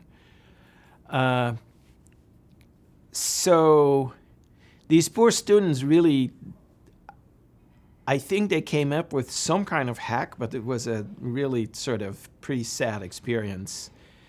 And it turned out even if you did want to add a new statement or a new built-in function to the language, the sort of the implementation also wasn't structured to make it easy to sort of find, oh, here's the piece of code you have to change to add a new built-in function. Because it was all sort of, it was spread over the parser, and it sort of, none of that made much sense to me, because I was familiar with C itself, which has a great way of sort of linking separately compiled pieces of code together. And most other languages I was aware of had some mechanism for that too. And I suppose we could have sort of added something to ABC, but it was certainly not part of the original design. And so the sort of ABC's implementation recognized a number of data types. Like there were, let's see, what was there? There were numbers, there were strings, there were tuples, there were lists, and there were dictionaries. That was the data. And all the code would just sort of, if it had to do something with data, it would just sort of check, well, if it's a number, we can do it. If it's a string, we don't do it. Yeah, you sort of, everything would only apply to one or two data types. Like there were some operations that could be applied both to lists and to dictionaries, or tables, I think they were called. But it was like everything was hard-coded in the implementation. And there was some code reuse inside the implementation, because lists and dictionaries were actually sharing much of their implementation. But it would have been impossible to add a third data type that would also share that implementation. And the code base just wasn't prepared for extensions along those lines. And so I wanted to do things very differently in Python. I wanted to have a module system. My summer, I think it was the summer of '89 that I spent as an intern at Circus, or a visitor. Yeah, technically I was an intern. I spoke a lot to the people who were designing or had just finished the design of Modula 3, and the similar group who were working on Modula 2 Plus, which was like Modula 3's more practical predecessor. And that language obviously had a module system, and I don't know where else I sort of saw these things. But it was very clear to me that Python needed to have extensibility, and that modules were a way to extend it both with Python code, but also with things that were not implemented in Python but could still be used from Python. And that's where sort of the idea of built-in or extension modules, I think originally they were sort of termed built-in modules, because the original sort of implementation had all the concepts right, but sort of it wasn't that easy to hook it up to third-party code. You basically still had to recompile, but you did sort of that. Yeah, there was one piece of source code that just linked the name of a built-in module with a function that sort of initialized that module and returned all the necessary data structures. So if you wanted to add a whole new piece of functionality to Python, even in that very early version, you would write the new functionality, and you would hook it up to the rest of Python with a single line in that config file. I think the grandchild of that config file still exists in the current implementation. So I also somehow picked up the idea that extensibility is important. It's even better to have multiple levels of extensibility. And that's where where on the one hand writing extension modules in C, and on the other hand sort of adding new code to the standard library, or adding new code to a user's own workspace were all things I cared about. And so there's a number of other critical design choices that you made. First of all, one of the big things is you designed Python for programmer productivity. And so I guess a lot of other features fall into that. Right? So interactivity, being an interpreted language, more terser, more expressive code, readability, what you mentioned earlier, use of indentation for statement grouping. What was sort of your overall, philosophy in these designing Python, these choices that you made? It's interesting. Pretty much everything in the list you just mentioned came from ABC. ABC was interactive. In fact, it was only interactive. ABC barely had a sort of a batch or scripting mode. ABC had sort of, I don't know if I would use the term terse, but it had this sort of compact way of expressing quite complicated concepts. Python's interactive command line prompt is even the same as ABC's, because I figured ABC was not sufficiently popular that I had to sort of distinguish myself by changing the prompt. There was no worry about confusion. Obviously, I couldn't make the prompt be similar to the prompt in some other language, like the shell prompt. That I was careful to make it look different. I forget, but I think everything on your list, actually, the philosophy came from ABC.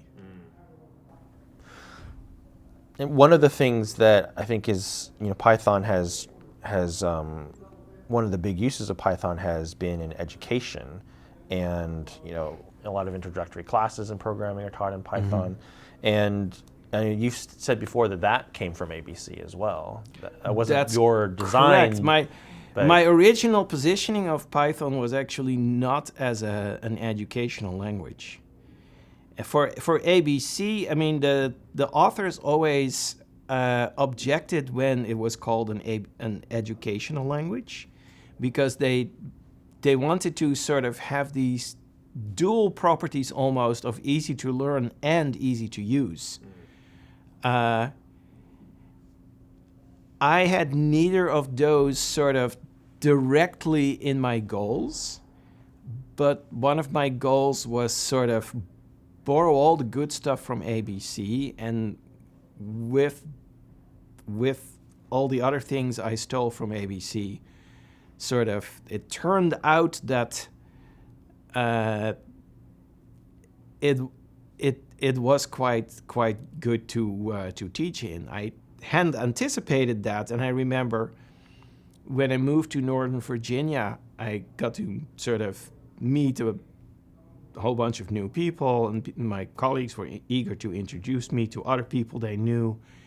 And so I met this guy, and he said, yeah, I taught my kid Python. His kid was like, I don't know, 9 or 11 or so. And I was wondering if that was a good idea, but it sort of clearly the guy was very, very proud, and it was also had been very easy for the kid to sort of pick up Python. And then sort of the story he told me was, oh yeah, but we're using Windows, and he couldn't figure out how to exit the Python interpreter. But he had discovered some crazy thing that would crash the interpreter. There was like a bug. He had basically discovered a bug, and whenever he wanted to leave the interpreter, he would just type the line of code that would trigger the bug. But that was I think the first time I realized that Python was also going to be effective for education.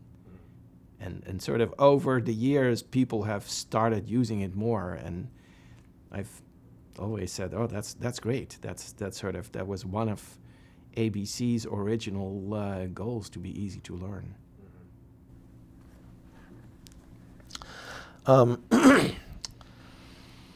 I want to talk about the indentation feature again, because it's kind of a widely known thing. You feel very strongly about this feature, and that it's very beneficial. Right? You stated this in podcasts. That's probably a little more strongly than I would say it now. It's sort of, I don't think it's a bad idea. It's an idea, however, that no other successful language has copied, with the sort of, I think the only other language that I'm aware of nowadays that uses indentation is Haskell, and they do it slightly different. At the time, I mean, I had spent afternoons debugging code myself, where, I mean, I think a year ago or so, there was an infamous Apple security bug caused by two statements that were both indented the way the programmer wanted the code to be grouped, but of course there were no curly braces around the group, so only the first of the two was actually being executed conditionally. Right. And that sort of, I had run into versions of exactly that bug myself, and so I was very sensitive to the sort of argument that ABC's authors made for why an indentation is good for us. It also sort of, it begin and end in languages that support begin and end as keywords. Those are like more common than any other language keyword, because you're constantly doing this. And I don't know, curly braces I suppose are okay, but there's endless style arguments about where do the curly braces go, and you waste space, you waste vertical space, which is very precious on a computer screen still after all those years, for the closing curly brace. So I'm still very happy with the decision. I still don't know if I were to design a new language today with all the same design goals as Python, if I would use indentation just because it's different from every other language. Every other language has that is sort of currently in use, at least in the crowd where I hang out, whether it's Java or Go or Rust or C or C++, or C#. It's all curly braces based. And so tooling and people's brains are just sort of pre sort of greased for dealing with that. So in some ways you're a pragmatist, right? You would design something that in some ways conforms to the syntax that people are familiar with in some ways. Like what I guess Python itself is C-like syntax in many ways. Apart from the curly braces, I borrowed a lot from I borrowed a lot of other things from C, like a choice of keywords, expression operators and priorities, format strings, at least the first few generations of those. The definition of what constitutes an identifier, calling notations and conventions. Oh yeah, I hope this isn't too much of a detour, but in ALGOL 60 and ALGOL 68, to call a function that has no parameters, you don't write an empty parameter list in parentheses. You just write the function name. Oh. And so that gives a visually sort of a zero parameter function is very different from a one or more parameter function. It turns out that syntactically this is also a stumbling block. And one of the things I remember Van Wijngaarden telling his students that one semester that he taught a class that I attended, he said I think one of his classes, he was just sort of reminiscing about ALGOL 68, which had been quite a bit in the past by then. And he said, and all the complications we added to the grammar to get zero parameter function calls work syntactically correctly. And the hours of debate it took to push that through the language design committee, and all the cost for compilers and users. And then, god damn it, I'm sure he didn't use strong language, but then after he had finalized everything, we encountered the C, which was then a sort of an upstart language, and we saw that they just said, you just write empty parentheses. And he said, we never believed that the programmers would accept that. If we had thought that the programmers would be happy to write that empty pair of parentheses, we would have happily done it that way because it was easier all around. And yeah, that's another thing I just borrowed from C. It's also sort of the pragmatic approach to design. Mm-hmm. Well, one of the things that you have said about the indentation feature is that it forces a consistency because there's only one way to do things. And Absolutely. that allows for readability and a maintainability of code. Yeah, I mean, I still see that in my day job at Dropbox, that people can read each other's code because it all looks roughly the same. And yeah, there's a lot more to coding style than indentation style, obviously. But it does help that there is never any debate possible about where the curly braces go. Or, I mean, people can even argue about whether to put curly braces around a single statement or not. A whole bunch of sort of the code becomes more readable because it's more familiar. You sort of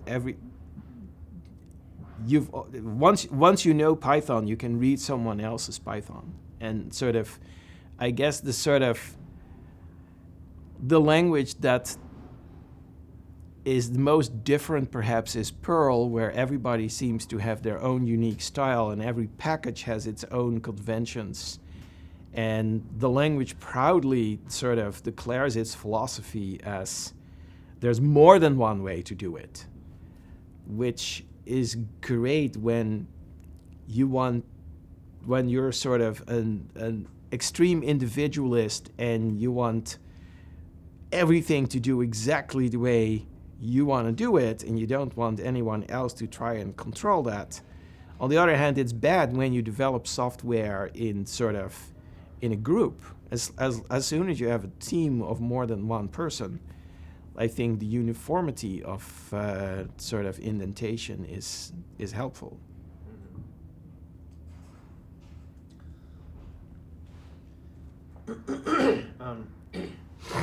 So, what features make Python good for rapid prototyping and development? I would call out there the standard library and the lack of typing and the sort of the powerful data structures, which are also part of the standard library. But sort of there's so much more in the standard library where, like, you need to do some networking. There's a standard library module for that. You need to do some web crawling. There's a standard library module to do on top of the networking code to do that. You need to read a spreadsheet. Oh, there's a module for that too. And so prototyping is often sort of an exercise in integration where you take existing components and you sort of try to quickly put them together to get something working. And because there are so many ways to work with other software from Python, if it's easier to just fork off a sub-process that does the rest of the work written in a different language, you can do it that way. There's like... So there is the large collection of things that the language, and nowadays also the collection of third-party modules sort of let you do. There is also the sort of, you don't have to write a lot of code to do any of that. You sort of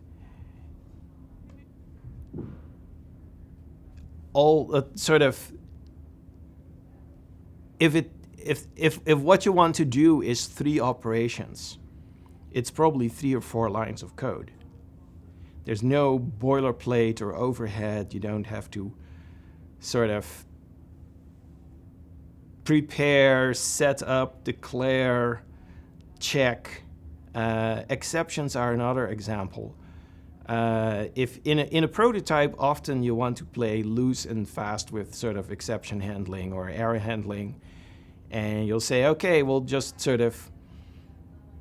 open the socket, then we'll bind it to a port, then we'll write a few bytes to it, and then we'll read some bytes from it, and then we'll close it again. Well, you don't even have to close it, actually.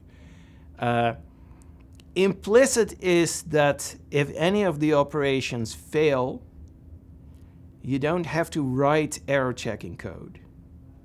This particular example actually comes from things I remember doing in Amoeba, where I was doing things with sockets in C code, and because I was just writing a quick prototype, I hadn't put in very careful error checking. And so the right operation was silently failing because I hadn't put in the right argument or something. And so the whole program didn't work, but it didn't give me a very clear error message because the right operation just returned an error code, and I wasn't checking for that error code. In Python defaults to doing things the other way around. You sort of, if you expect an error, you can catch it.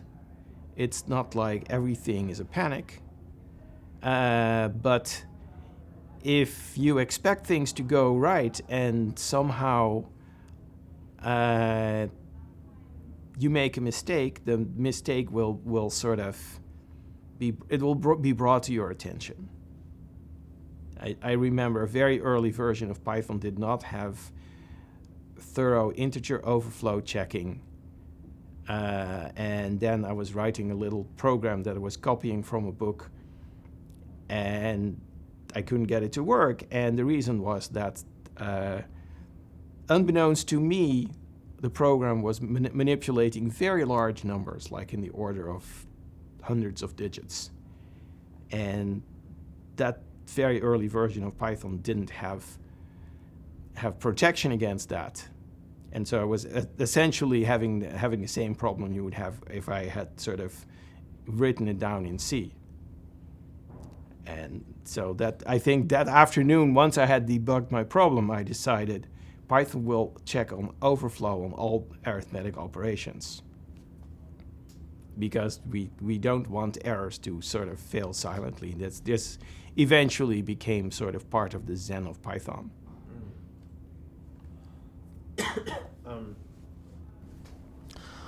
You mentioned the weak typing or dynamic typing.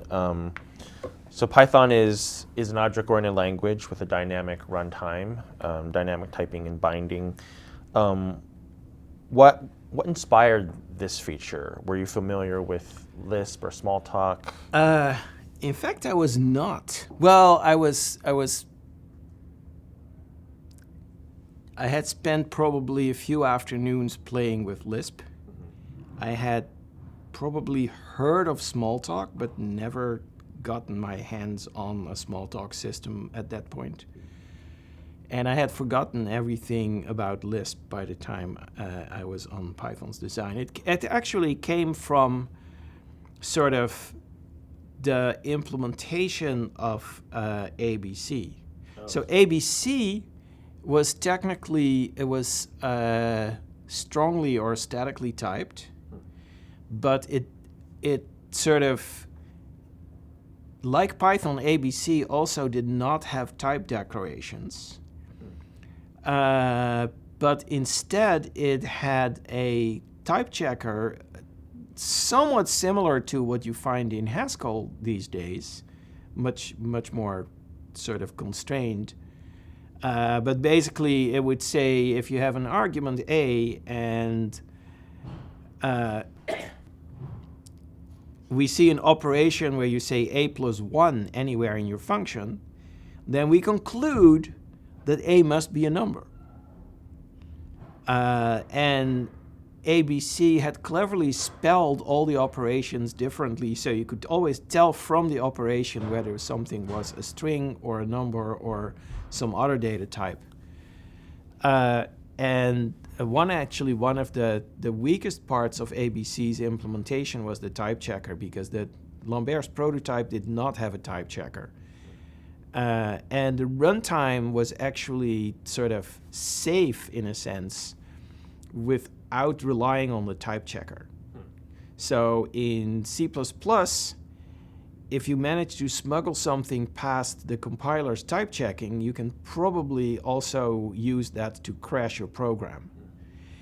In ABC, at runtime, every object was tagged with its type.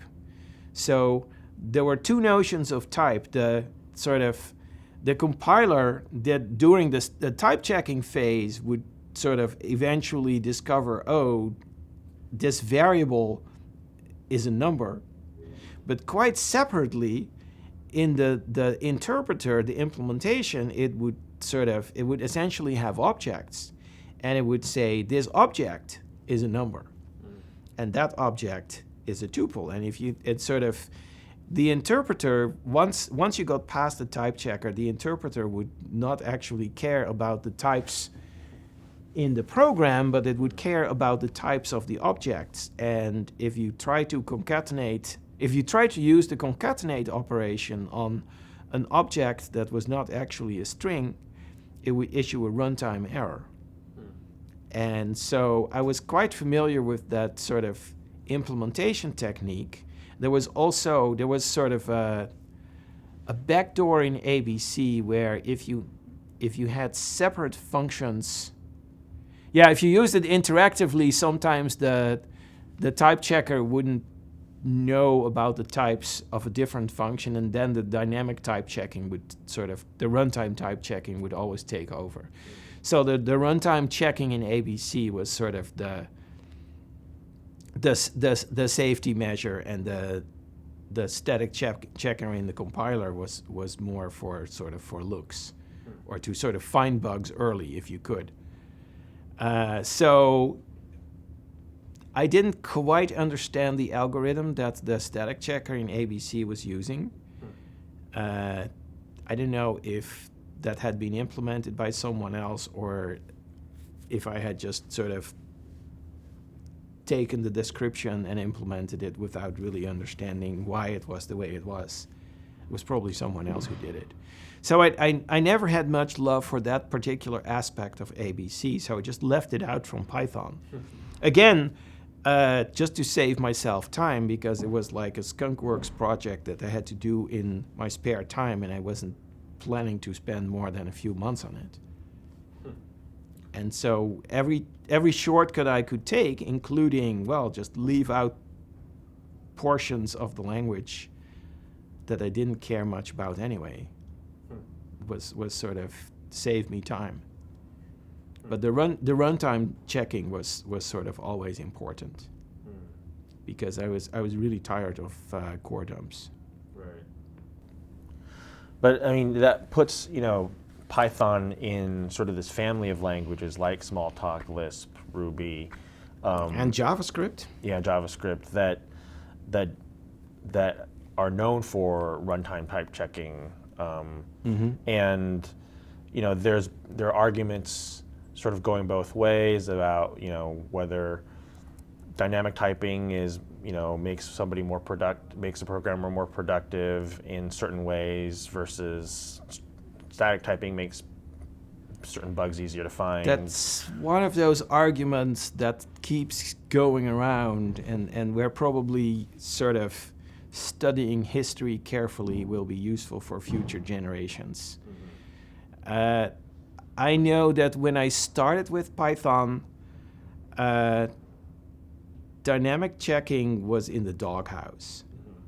I remember encountering many people who had sort of had a computer science professor who was very influential and who had categorically stated, like, static type checking is good dynamic type checking, or weak type checking, as it was originally couched in this strong versus weak typing, which is a slightly different dimension than static versus dynamic. But sort of this static or strong typing is good and dynamic typing is checking is bad. That sort of attitude was still very prevalent when I came up with Python. And I noticed that often people who were sort of arguing for that couldn't actually express very clearly why that was better. It felt like they were just sort of repeating arguments they had heard somewhere else, or they were using arguments that were sort of based in previous compiler culture. Because I'm sure that when Fortran first introduced the distinction between integers and floating point numbers, it was incredibly important because it could map the difference to different hardware instructions. And all languages since sort of have used the type system as a crutch to help the compiler generate sort of type-specific code. And C probably sort of represent a sort of a local maximum in that attitude, because in terms of type safety, C is absolutely crap. I mean, that don't get me wrong, it is actually one of my favorite languages, but it's not very type safe, even with sort of later standard editions. The C compiler primarily needs the types so that it knows what code to generate. But sort of for a higher level language like Python, that's not so important. And it comes with the territory maybe of an interpreted language. And interpreted languages have always had sort of their niche, and often there's been a race towards making faster interpreters. And for an interpreted language, the sort of, if you have a type system, it's used for very different purposes, and the type system should focus on what helps the user of the language. And so things like the C type system, which is full of declarations of how big the words are that are needed to store your variables, like is it an int or a long, or a 64-bit long, or is it a float or a double? That is all nonsense. That is sort of, from the user's perspective, that is most of the time just a distraction. It's a rare program where you have so much data that you really want to store your data in 16-bit words instead of 32-bit words. Usually you have bigger fish to fry. So that's sort of where I went with Python, and I sort of, with ABC's implementations example, I sort of found my way to the dynamic typing. And yeah, it was later that in 95 or 96 or so, Bob Kahn, the guy I was working for at the time in Northern Virginia, took me apart and he said, "This is a great language you've made, but did you know that you sort of have how much your language has in common with Lisp?" And I was almost offended, because all I knew about Lisp was like the lots of irritating silly parentheses part.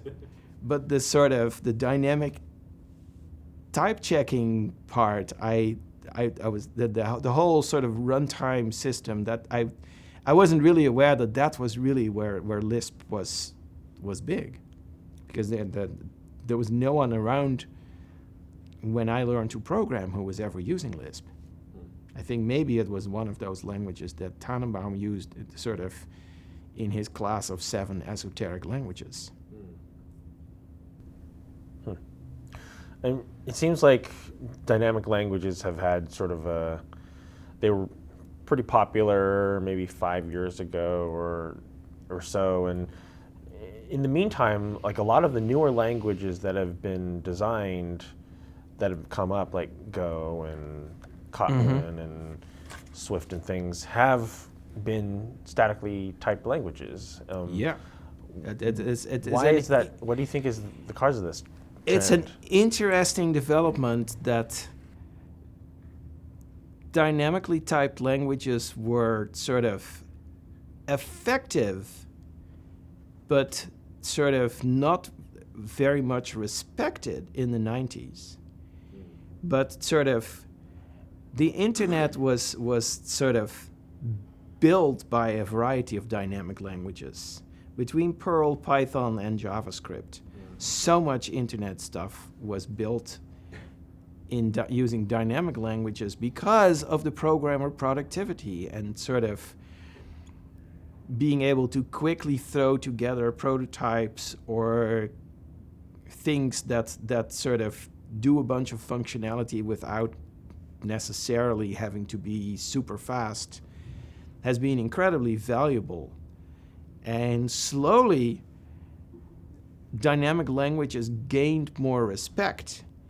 And static, it's sort of in a sense, there was a backlash against static languages, where people started saying, "Oh, well, I can do it in Java, and I have to type every variable. I have to type the type of the variable 3 times before I can use it, or I can write it in Python where I have none of that."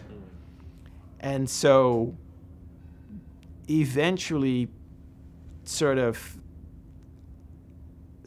designers of newer static languages started thinking, well, what can we do about this argument that dynamic languages are better than or more productive than static languages, and what can we do to keep the type safety of the static language but combine it with the sort of the productivity or maybe perceived productivity or readability or conciseness of dynamic languages. And you get like languages like Go that do a lot of type inferencing, so you don't have to be explicit so much about the types of variables and arguments. Or even C++, the auto keyword in the latest version of the language. And so that's been a very interesting discussion, and it's been very exciting to me to see that the dynamic languages sort of have actually caused a response amongst designers of more traditionally compiled languages. And every language is always scratching some particular itch. I mean, C# scratched the itch of having a Microsoft corporate language, I guess, that was not basic.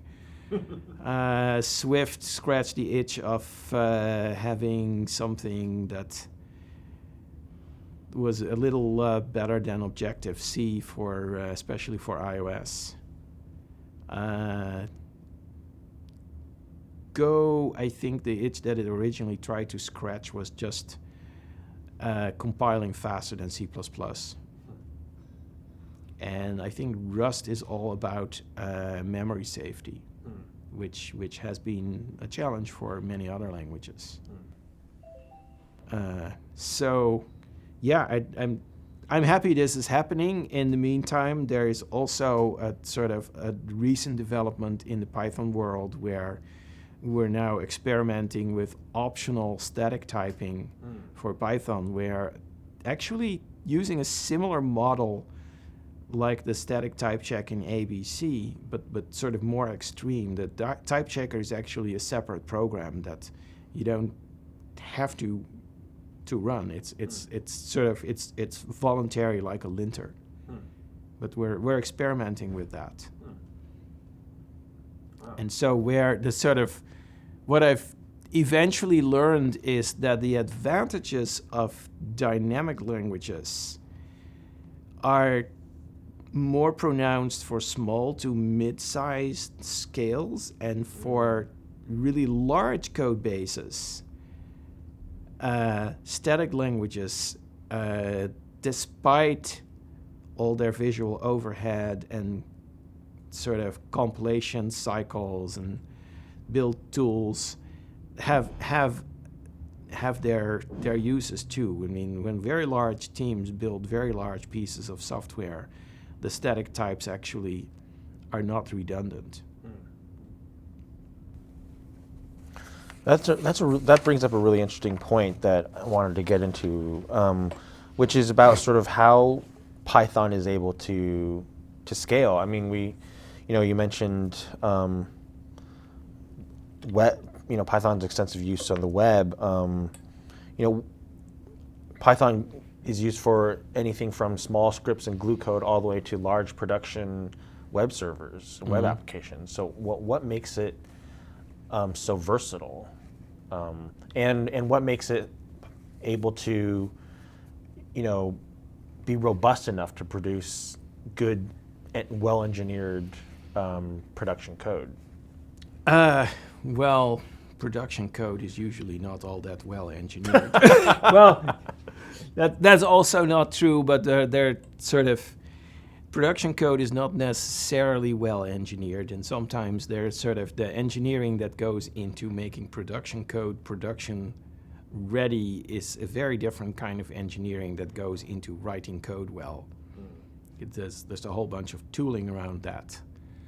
You should interview Googlers about that topic, though.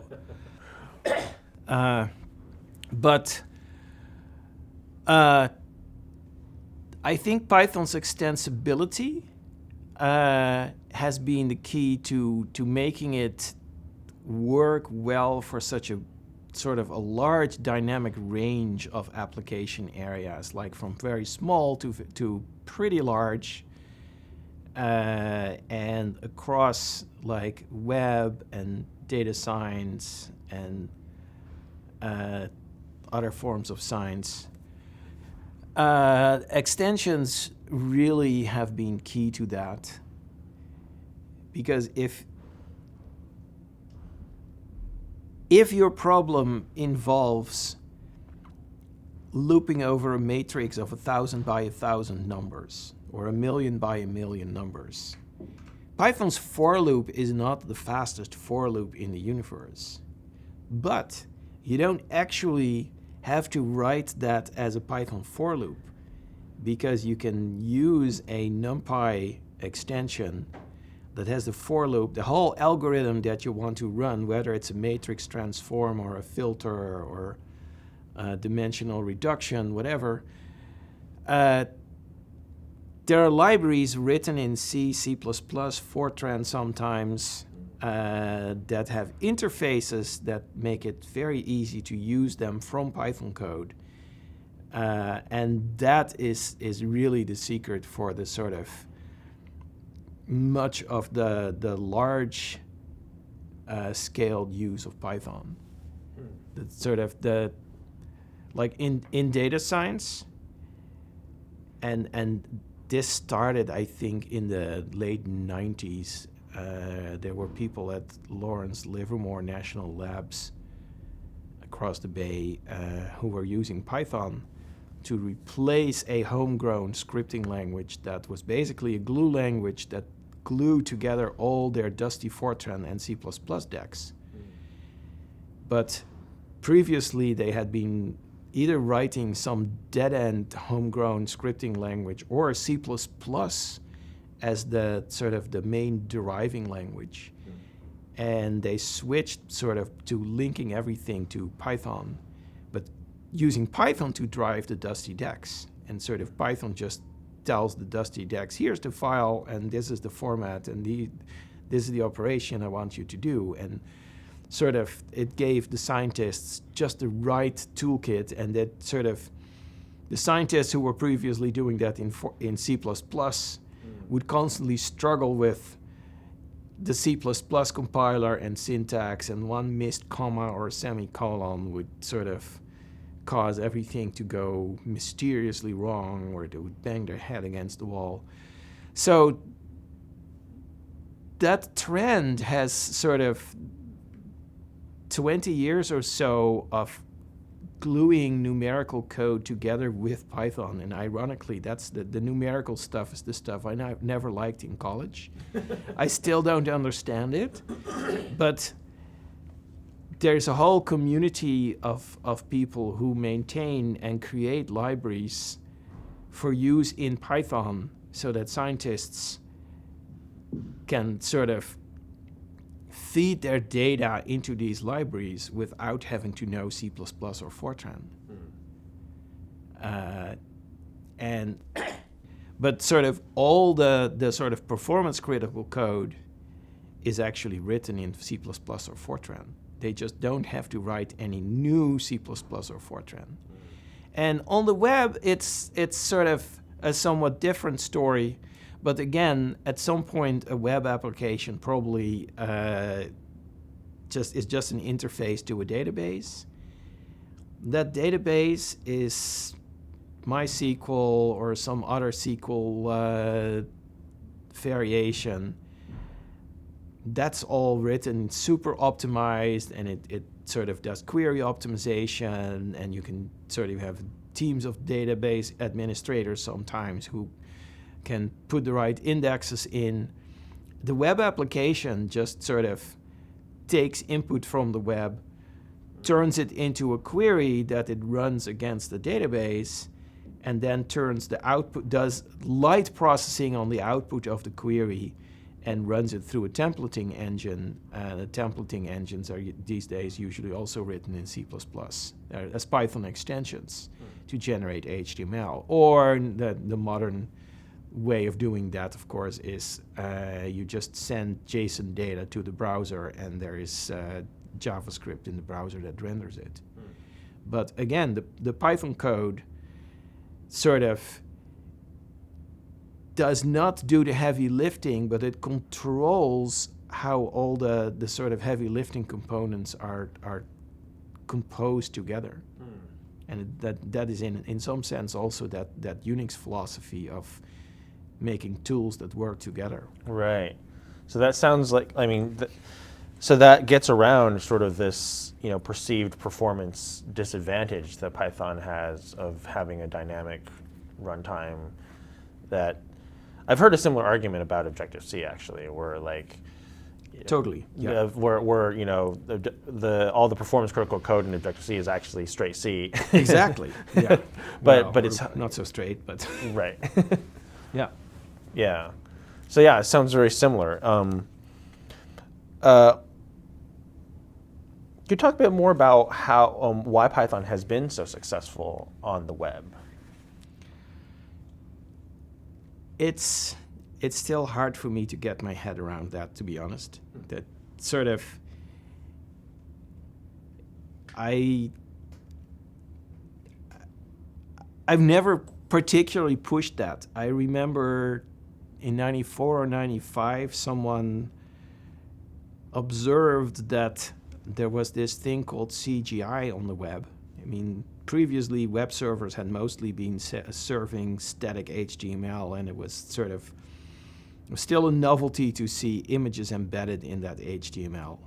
And then people came up with sort of dynamic web applications, and the first generation of that was sort of, you had this special part of your file system namespace where the web browser would say, oh, if it starts with /CGI bin / then give it to a script, and the name of the script is the rest of the URL or something like that. And someone said, well, there are all these people writing shell scripts and Perl scripts for their web servers. I want to write a Python script, and here is 35 lines of Python code. Will you please put this in the standard library, because then everyone can write their own CGI scripts in Python easily. And this is because there's like some detail you have to pull out the form data out of your environment variables. Well, nobody does it that way anymore, but that was sort of. So it began because it was a scripting language. Python was one of the many scripting languages, and among scripting languages, Python was sort of known as having the most pleasant syntax, if you sort of cared about syntax. I think Perl had cornered the market for sort of productivity in pure terms of if you want to get a one-off job done quickly, you write it in Perl. Tickle TK had cornered the market for embeddability and for sort of actually graphics UIs. And Python had cornered the market for somewhat embeddability, but sort of if you actually were doing more programming in your scripting language, then your mother thought was good for you. So Python just became a natural choice for a small group of people who were here in Silicon Valley and all over the world sort of pushing web stuff. And it worked because the startups were all competing on who is first to market. I remember that an early core dev in the Python community worked for a very early e-commerce platform. And it was this tiny startup. And because they did their whole implementation in Python, they sort of had launched a product with sufficient features to be viable before any of their competitors, at least in that particular subsection of the market. And what they did was they realized they couldn't actually sort of compete beyond that, but they sold the platform to Microsoft. And they were all sort of, but that if they had chosen to do it in Java, they had been too late and nobody would have been interested in acquiring their startup. And that story sort of, that at some point Python was like, people wouldn't tell you that they were using Python because it was their secret weapon. But eventually, obviously the word came out, but sort of,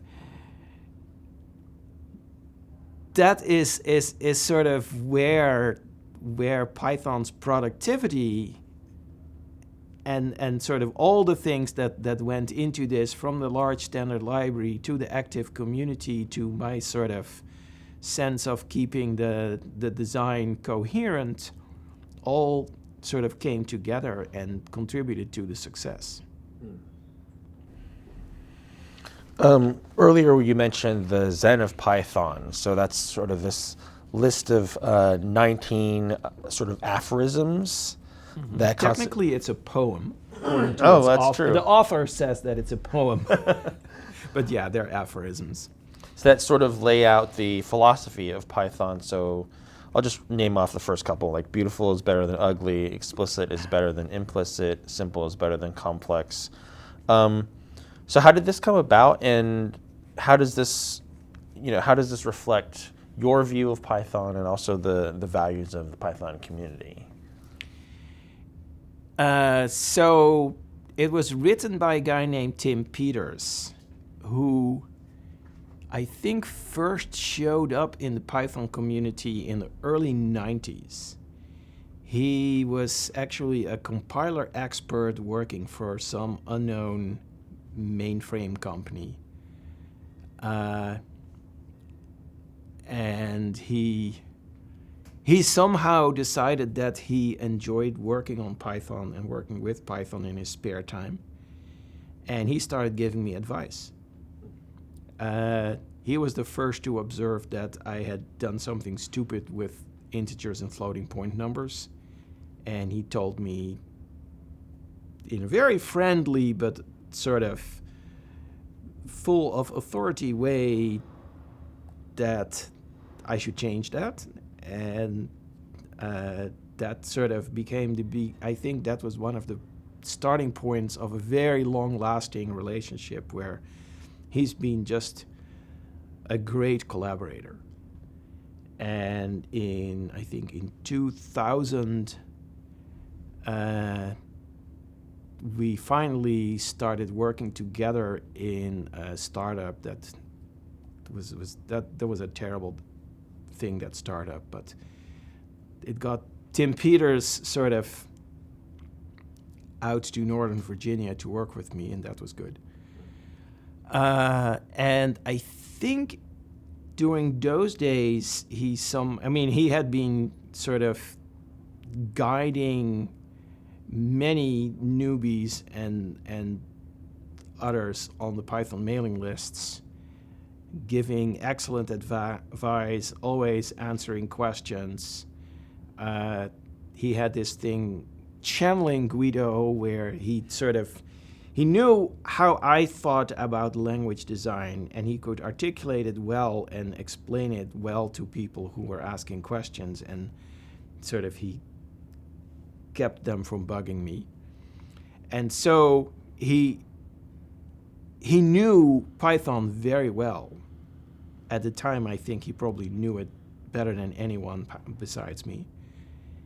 And so somehow the way his brain worked, he came up with I don't know how long he worked on it, but he came up with all these sort of short slogans that describe Python's philosophy. And it became an underground hit in the community somehow. Yeah, the first one, beautiful, is better than ugly. Nobody can argue with that. But explicit is better than implicit is already positioning itself against Perl, for example. And I've never been a fan of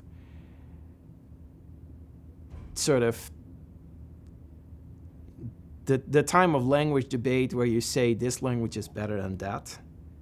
I guess I had enough of that in the Fortran versus ALGOL 60 days. So I never wanted to come out myself and say I think Python is better than Perl. I would always couch it in, well, for this particular application, Python has more tools, or if you like to read, if you like to share your code, it's more readable in Python. Other people would turn this into Python versus Perl wars. And I was trying to tell people, don't be so direct about it. There's room enough for all of us. But yeah, the Zen of Python somehow is still often quoted. Actually, there's probably only 5 or 6 of the 19 that are referenced a lot. Explicit is better than implicit is one. There's only one way to do it, which is an incredible exaggeration, and that one is the most directly opposing Perl, probably. Flat is better than nested. That's something he just observed in how I structured Python standard library.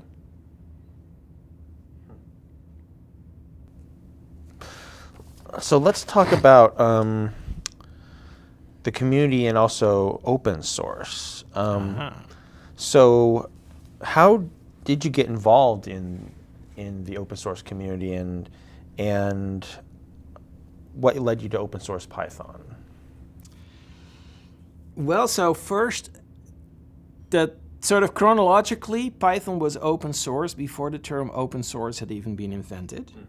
The reason that I made Python available was not quite an accident. Somehow, the Amoeba team at CWI also did a bunch of stuff with X11. An early windowing system.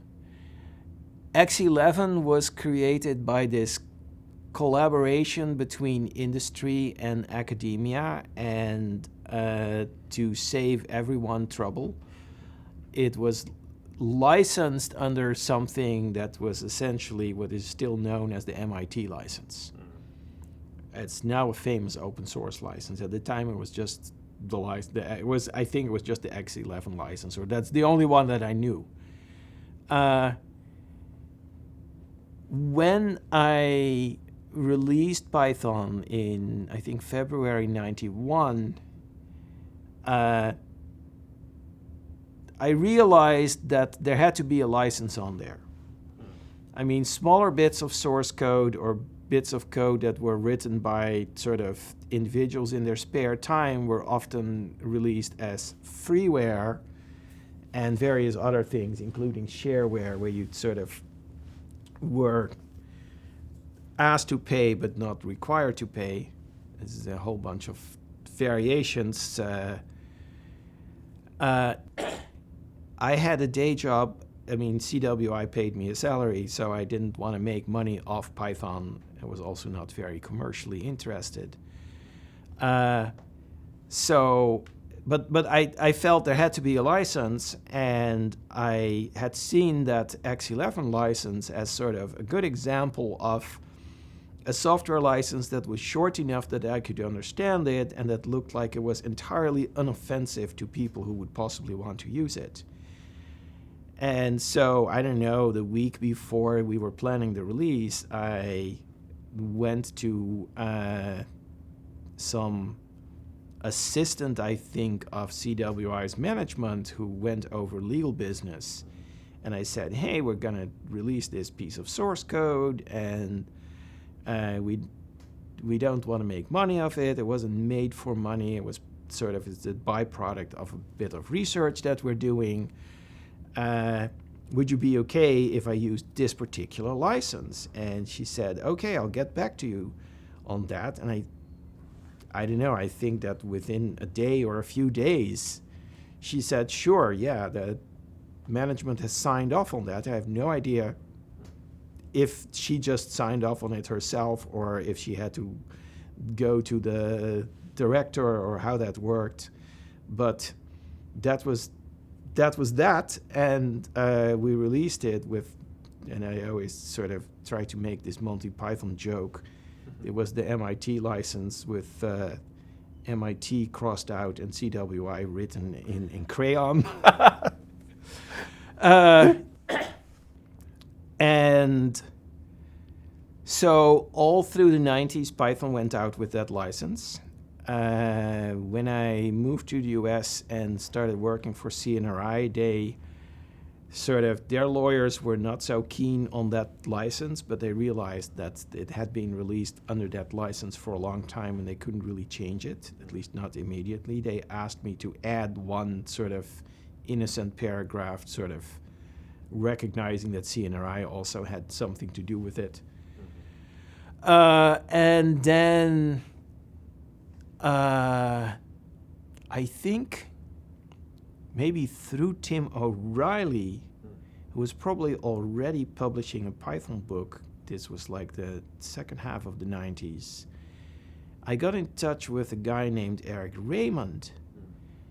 And I think that Eric Raymond had just been pushing the idea of the open source, and the specific term open source had been very recently invented.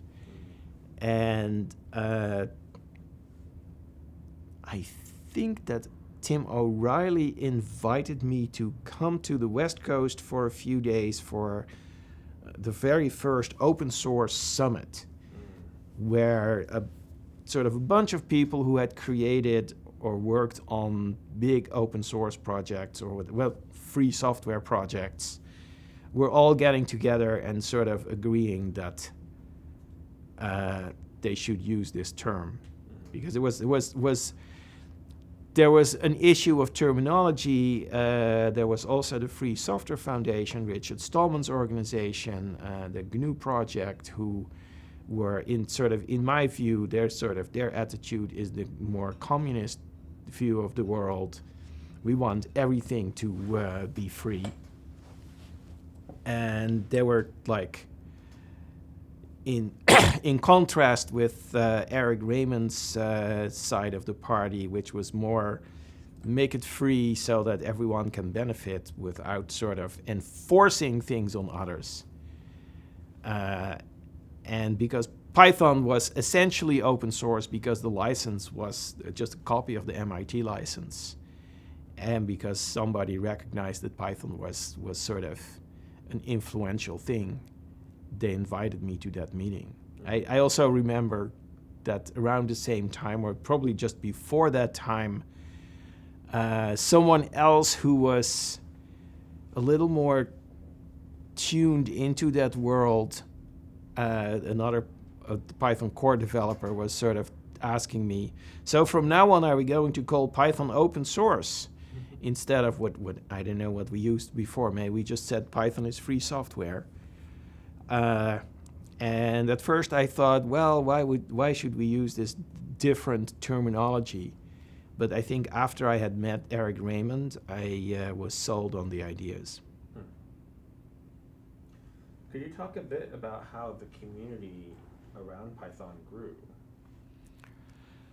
Yeah, so I started by sort of, I always wanted my software to be shared. Anything I'd written, I always wanted other people to use, even when I was sort of down in the basement of the math department. So releasing Python was never sort of a question. I always wanted to release it. And it was traditional, I think, on Usenet to have news groups specific to various bits of technology. We started actually, right after the release, we started with a mailing list. And it was a very primitive thing because there was no mailing list management software. There was just like a file containing email addresses that lived in my home directory, and if you send email to pythonlist@cwi.nl, the mail server at CWI just peeked in my home directory and expanded the list. It's terrible security problems. But that's how it was done, and so when we had 700 people on that list in the summer of 94 or so, or the spring of 94, some people said, well, there's really too many of us to do this as a mailing list. We should have a Usenet news group. And there was already a sort of standard naming scheme, so people started saying, we got to have comp.lang.python.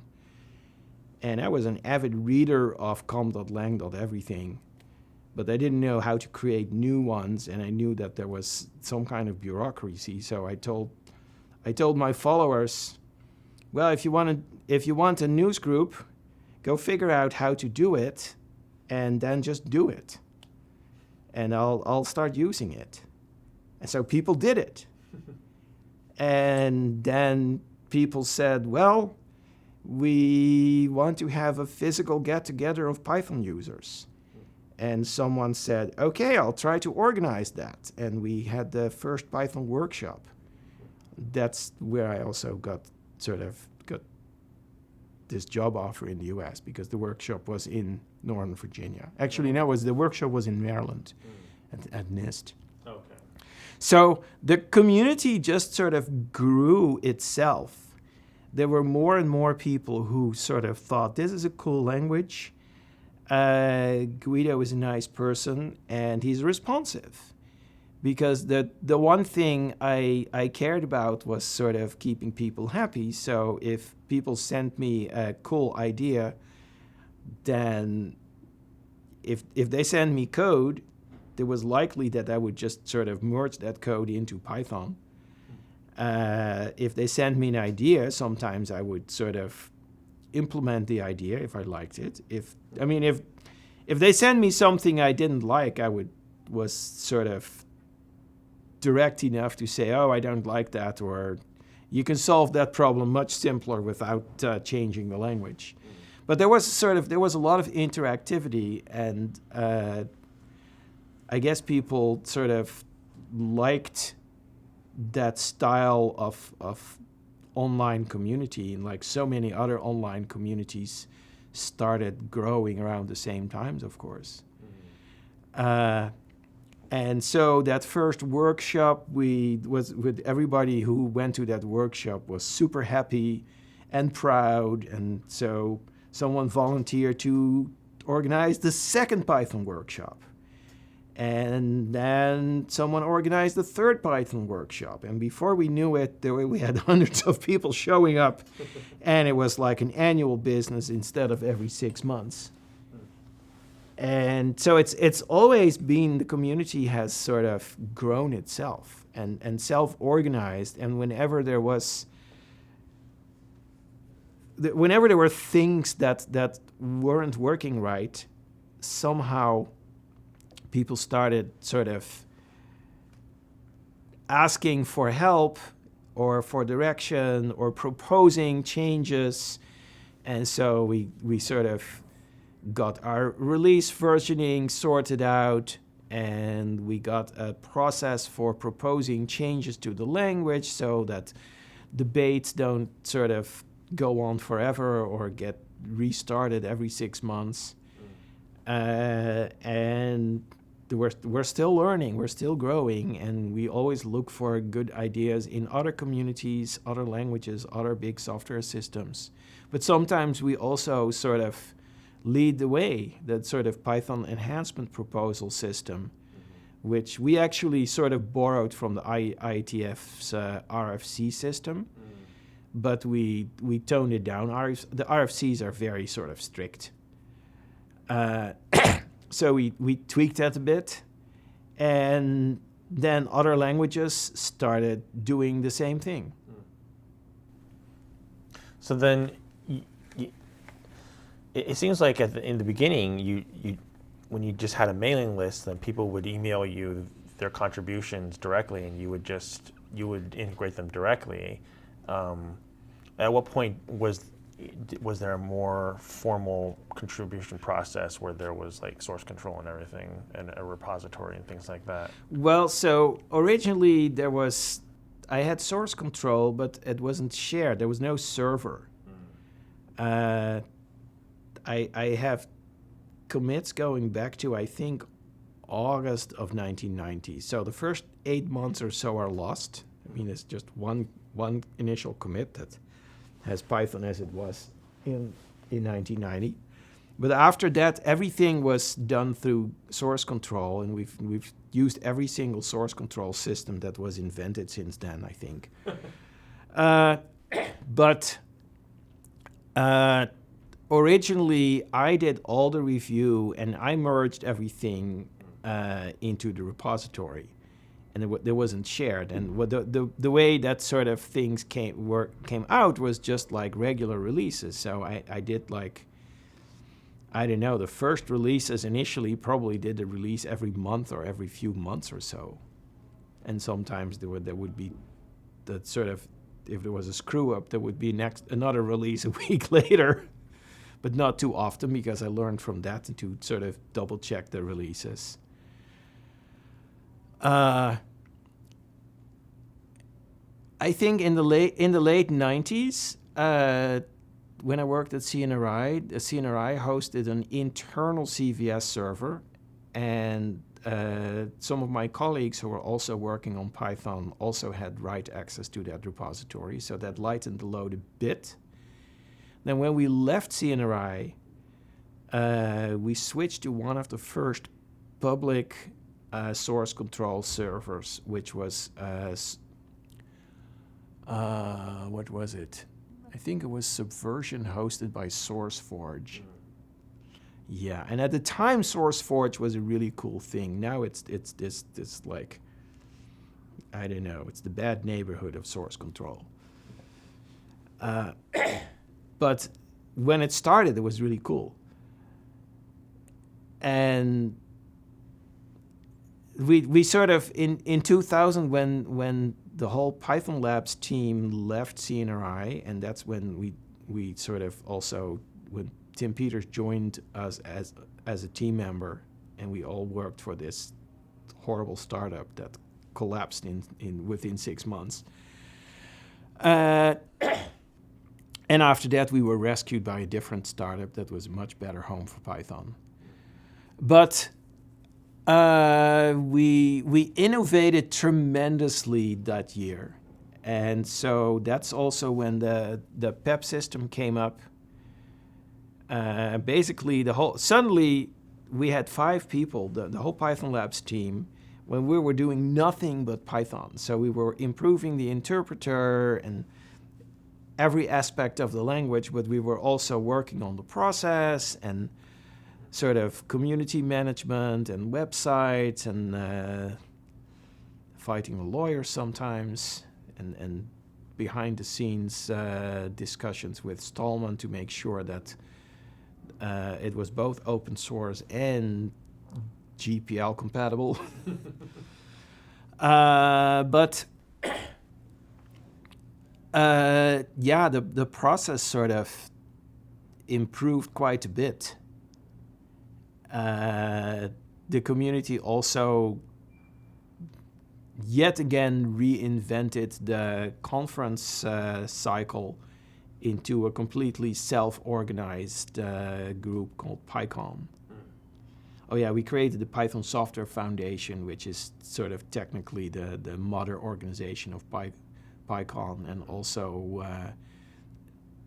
all the intellectual property is owned by the PSF. And that was necessary so that we had clear legal status to keep Python open source forever for everyone. And that existed separately from your actual employer. Yeah, the PSF was a non-profit with me as the president and a few sort of Python luminaries as board members. And there was one guy who knew a bit about legal stuff who had made sure that it was properly registered and all that. But yeah, that was fortunately completely separate from employment. And from then on, I've always managed to keep that clearly separated.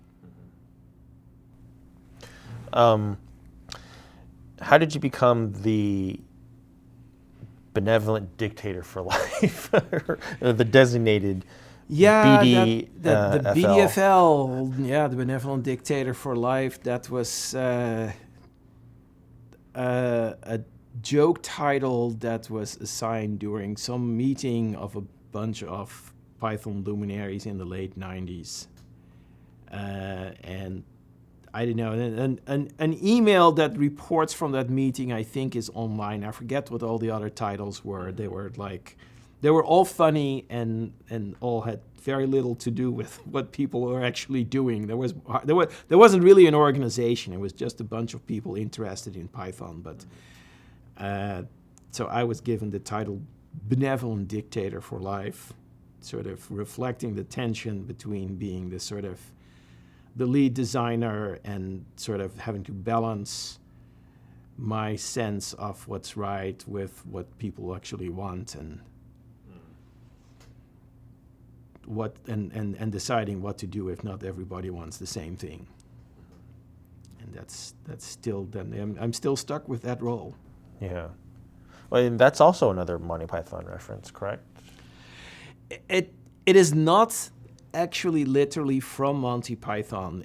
I think that none of the terms we assigned at that time were direct Monty Python references, but sort of each of them was sort of jocular in a way that was aligned with Monty Python's sense of humor. Okay. You just spoke about that tension.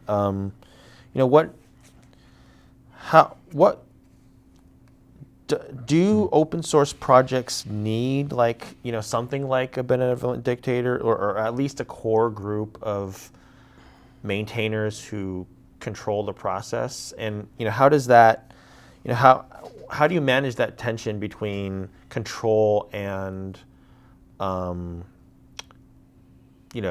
democratic participation, which is open source? There's no one answer for that.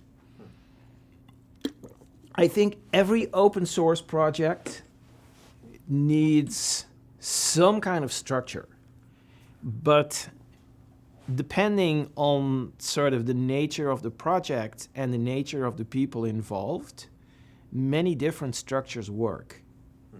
Linux, I think, is organized somewhat similar to Python at a larger scale, where there's also sort of one strong guy at the top, and there are lieutenants, and sort of there's not really a democracy, but the guy at the top tries to sort of listen to everyone, to the extent that there's time. That's what I try to do too.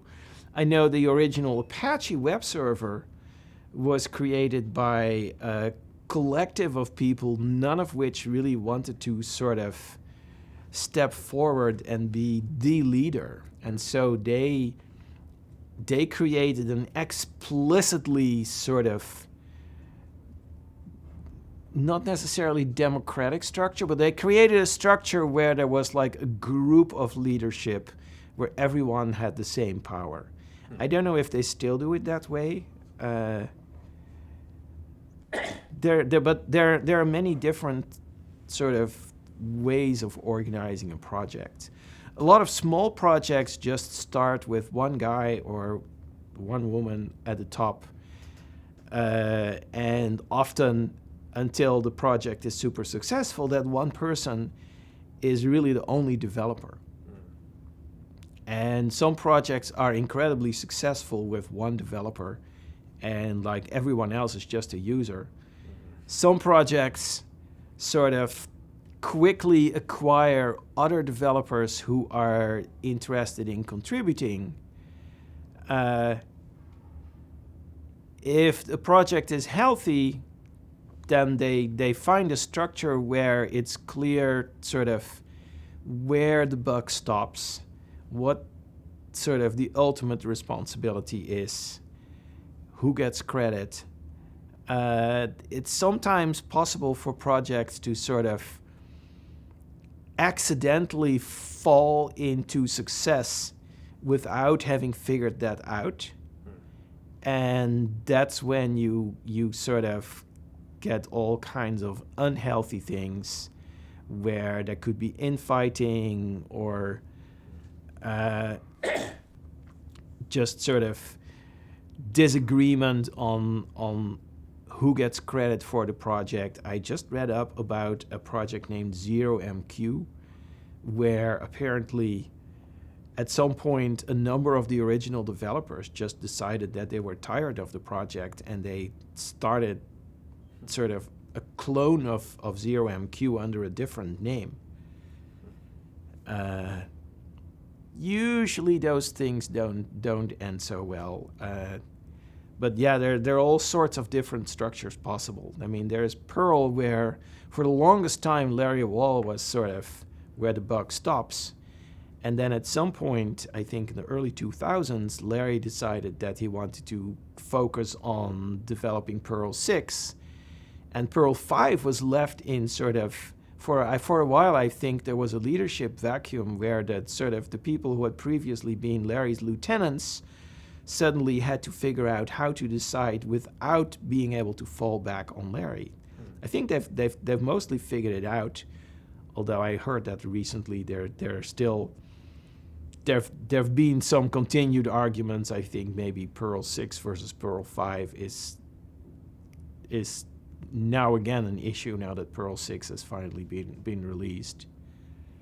It's important to have clarity about your structure, so that, I mean, when everything is sort of clear sailing, you don't have to worry about anything. But when things are sort of, when some unexpected thing strikes, you need to know what to do. You need to have some kind of fallback mechanism. You need to have where does the buck stop, or what do you do? I mean, actually one of the early threads that started the Python community was also, what if Guido were hit by a bus? Where people realized that there had to be some kind of contingency planning in case I would no longer personally be able to run the community. You've also been described as Python's chief evangelist. So what do you do in that informal role? I don't know, that's interesting. That, I mean, an evangelist is typically someone who goes out and spreads the word, and I do actually very little of that. I probably did more of that in the past, but these days almost all my speaking engagements, and I have very few of those, they're mostly internally focused. They're like in the Python community. I give a talk at a conference for Python users and developers. So I don't go out, I don't go to general computer conferences and speak. I don't write about Python, at least not much. I mean, I have a blog, but I sort of hardly write there anymore.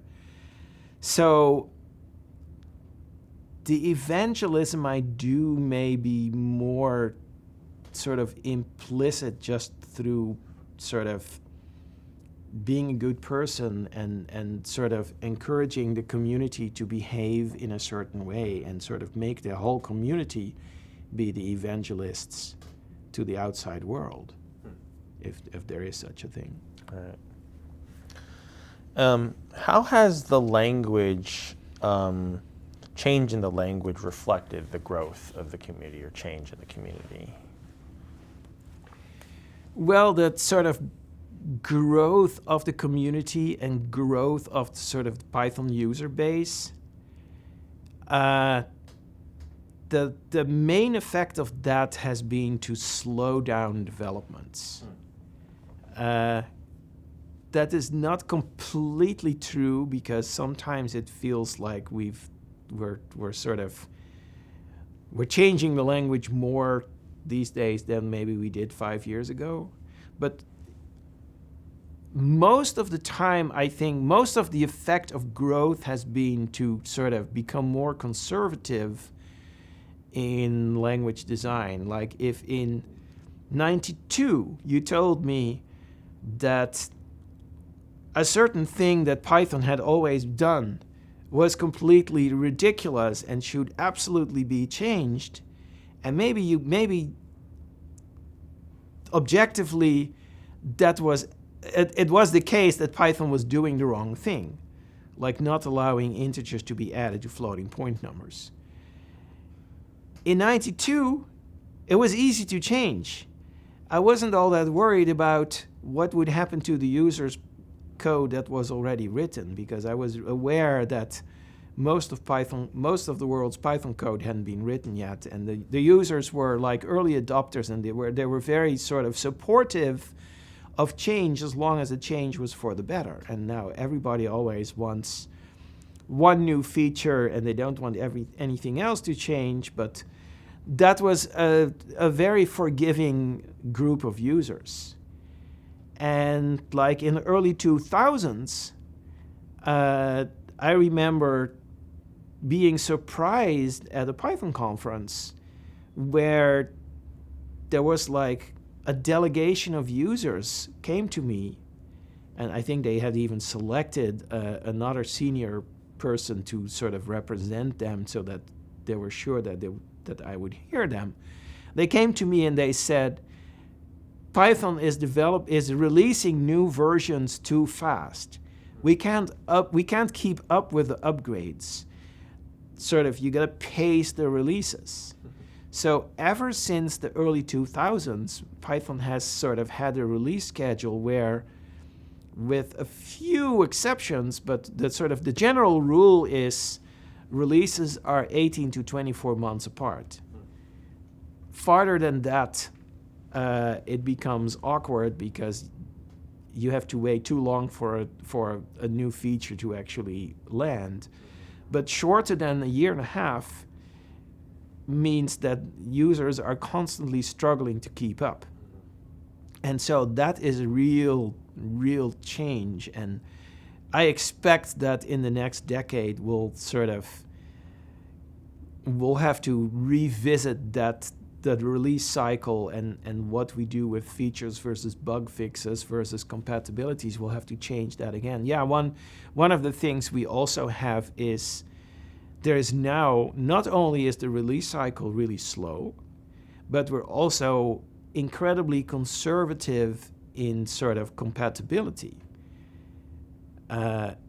with the exception of Python 3 versus Python 2, in general, new versions of Python must run older sort of programs that were written with older versions in mind. Now, there are definitely languages that are even stricter than that.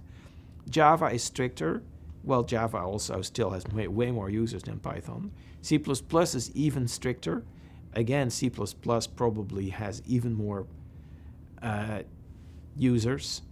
C is probably, well, for C it doesn't matter because that language doesn't change anymore. So they don't have compatibility issues in that sense. But it's sort of every decade sort of we have to become more conservative. And that also means that sort of the filter I have to apply, or that sort of the core devs apply for deciding whether a new feature is worth including in the language when it's proposed, becomes more and more strict. Again, in the early 90s, someone sent me a mega patch that introduced functions map, filter, reduce, and lambda notation. And I hardly knew what the plan was with that, and I had only a very rudimentary understanding of functional programming at the time. But I could see some of the cool things you could do with that, and the person who gave it to me sounded like they knew what they were talking. They were obviously a very good programmer. They sort of had studied Python source code very well to be able to construct that complicated patch. And so I accepted it. Yeah, I tweaked the layout of the C code a bit maybe, but essentially that a new feature of that magnitude would require a huge foray into the PEP process that these days that would be treated completely differently, and it probably wouldn't make it. You'd have to argue that like a large number of Python users would benefit from this language change. And so the standard library is also very different. I mean, the old standard library had a lot of things that were really more demos than useful utility modules, or just things that I thought were fun to have. And now the standard library is sort of like, it's already huge, but it's not growing at the same pace as the collection of third-party code that we have on the package archives, because the standard library is beholden to this gold standard of compatibility.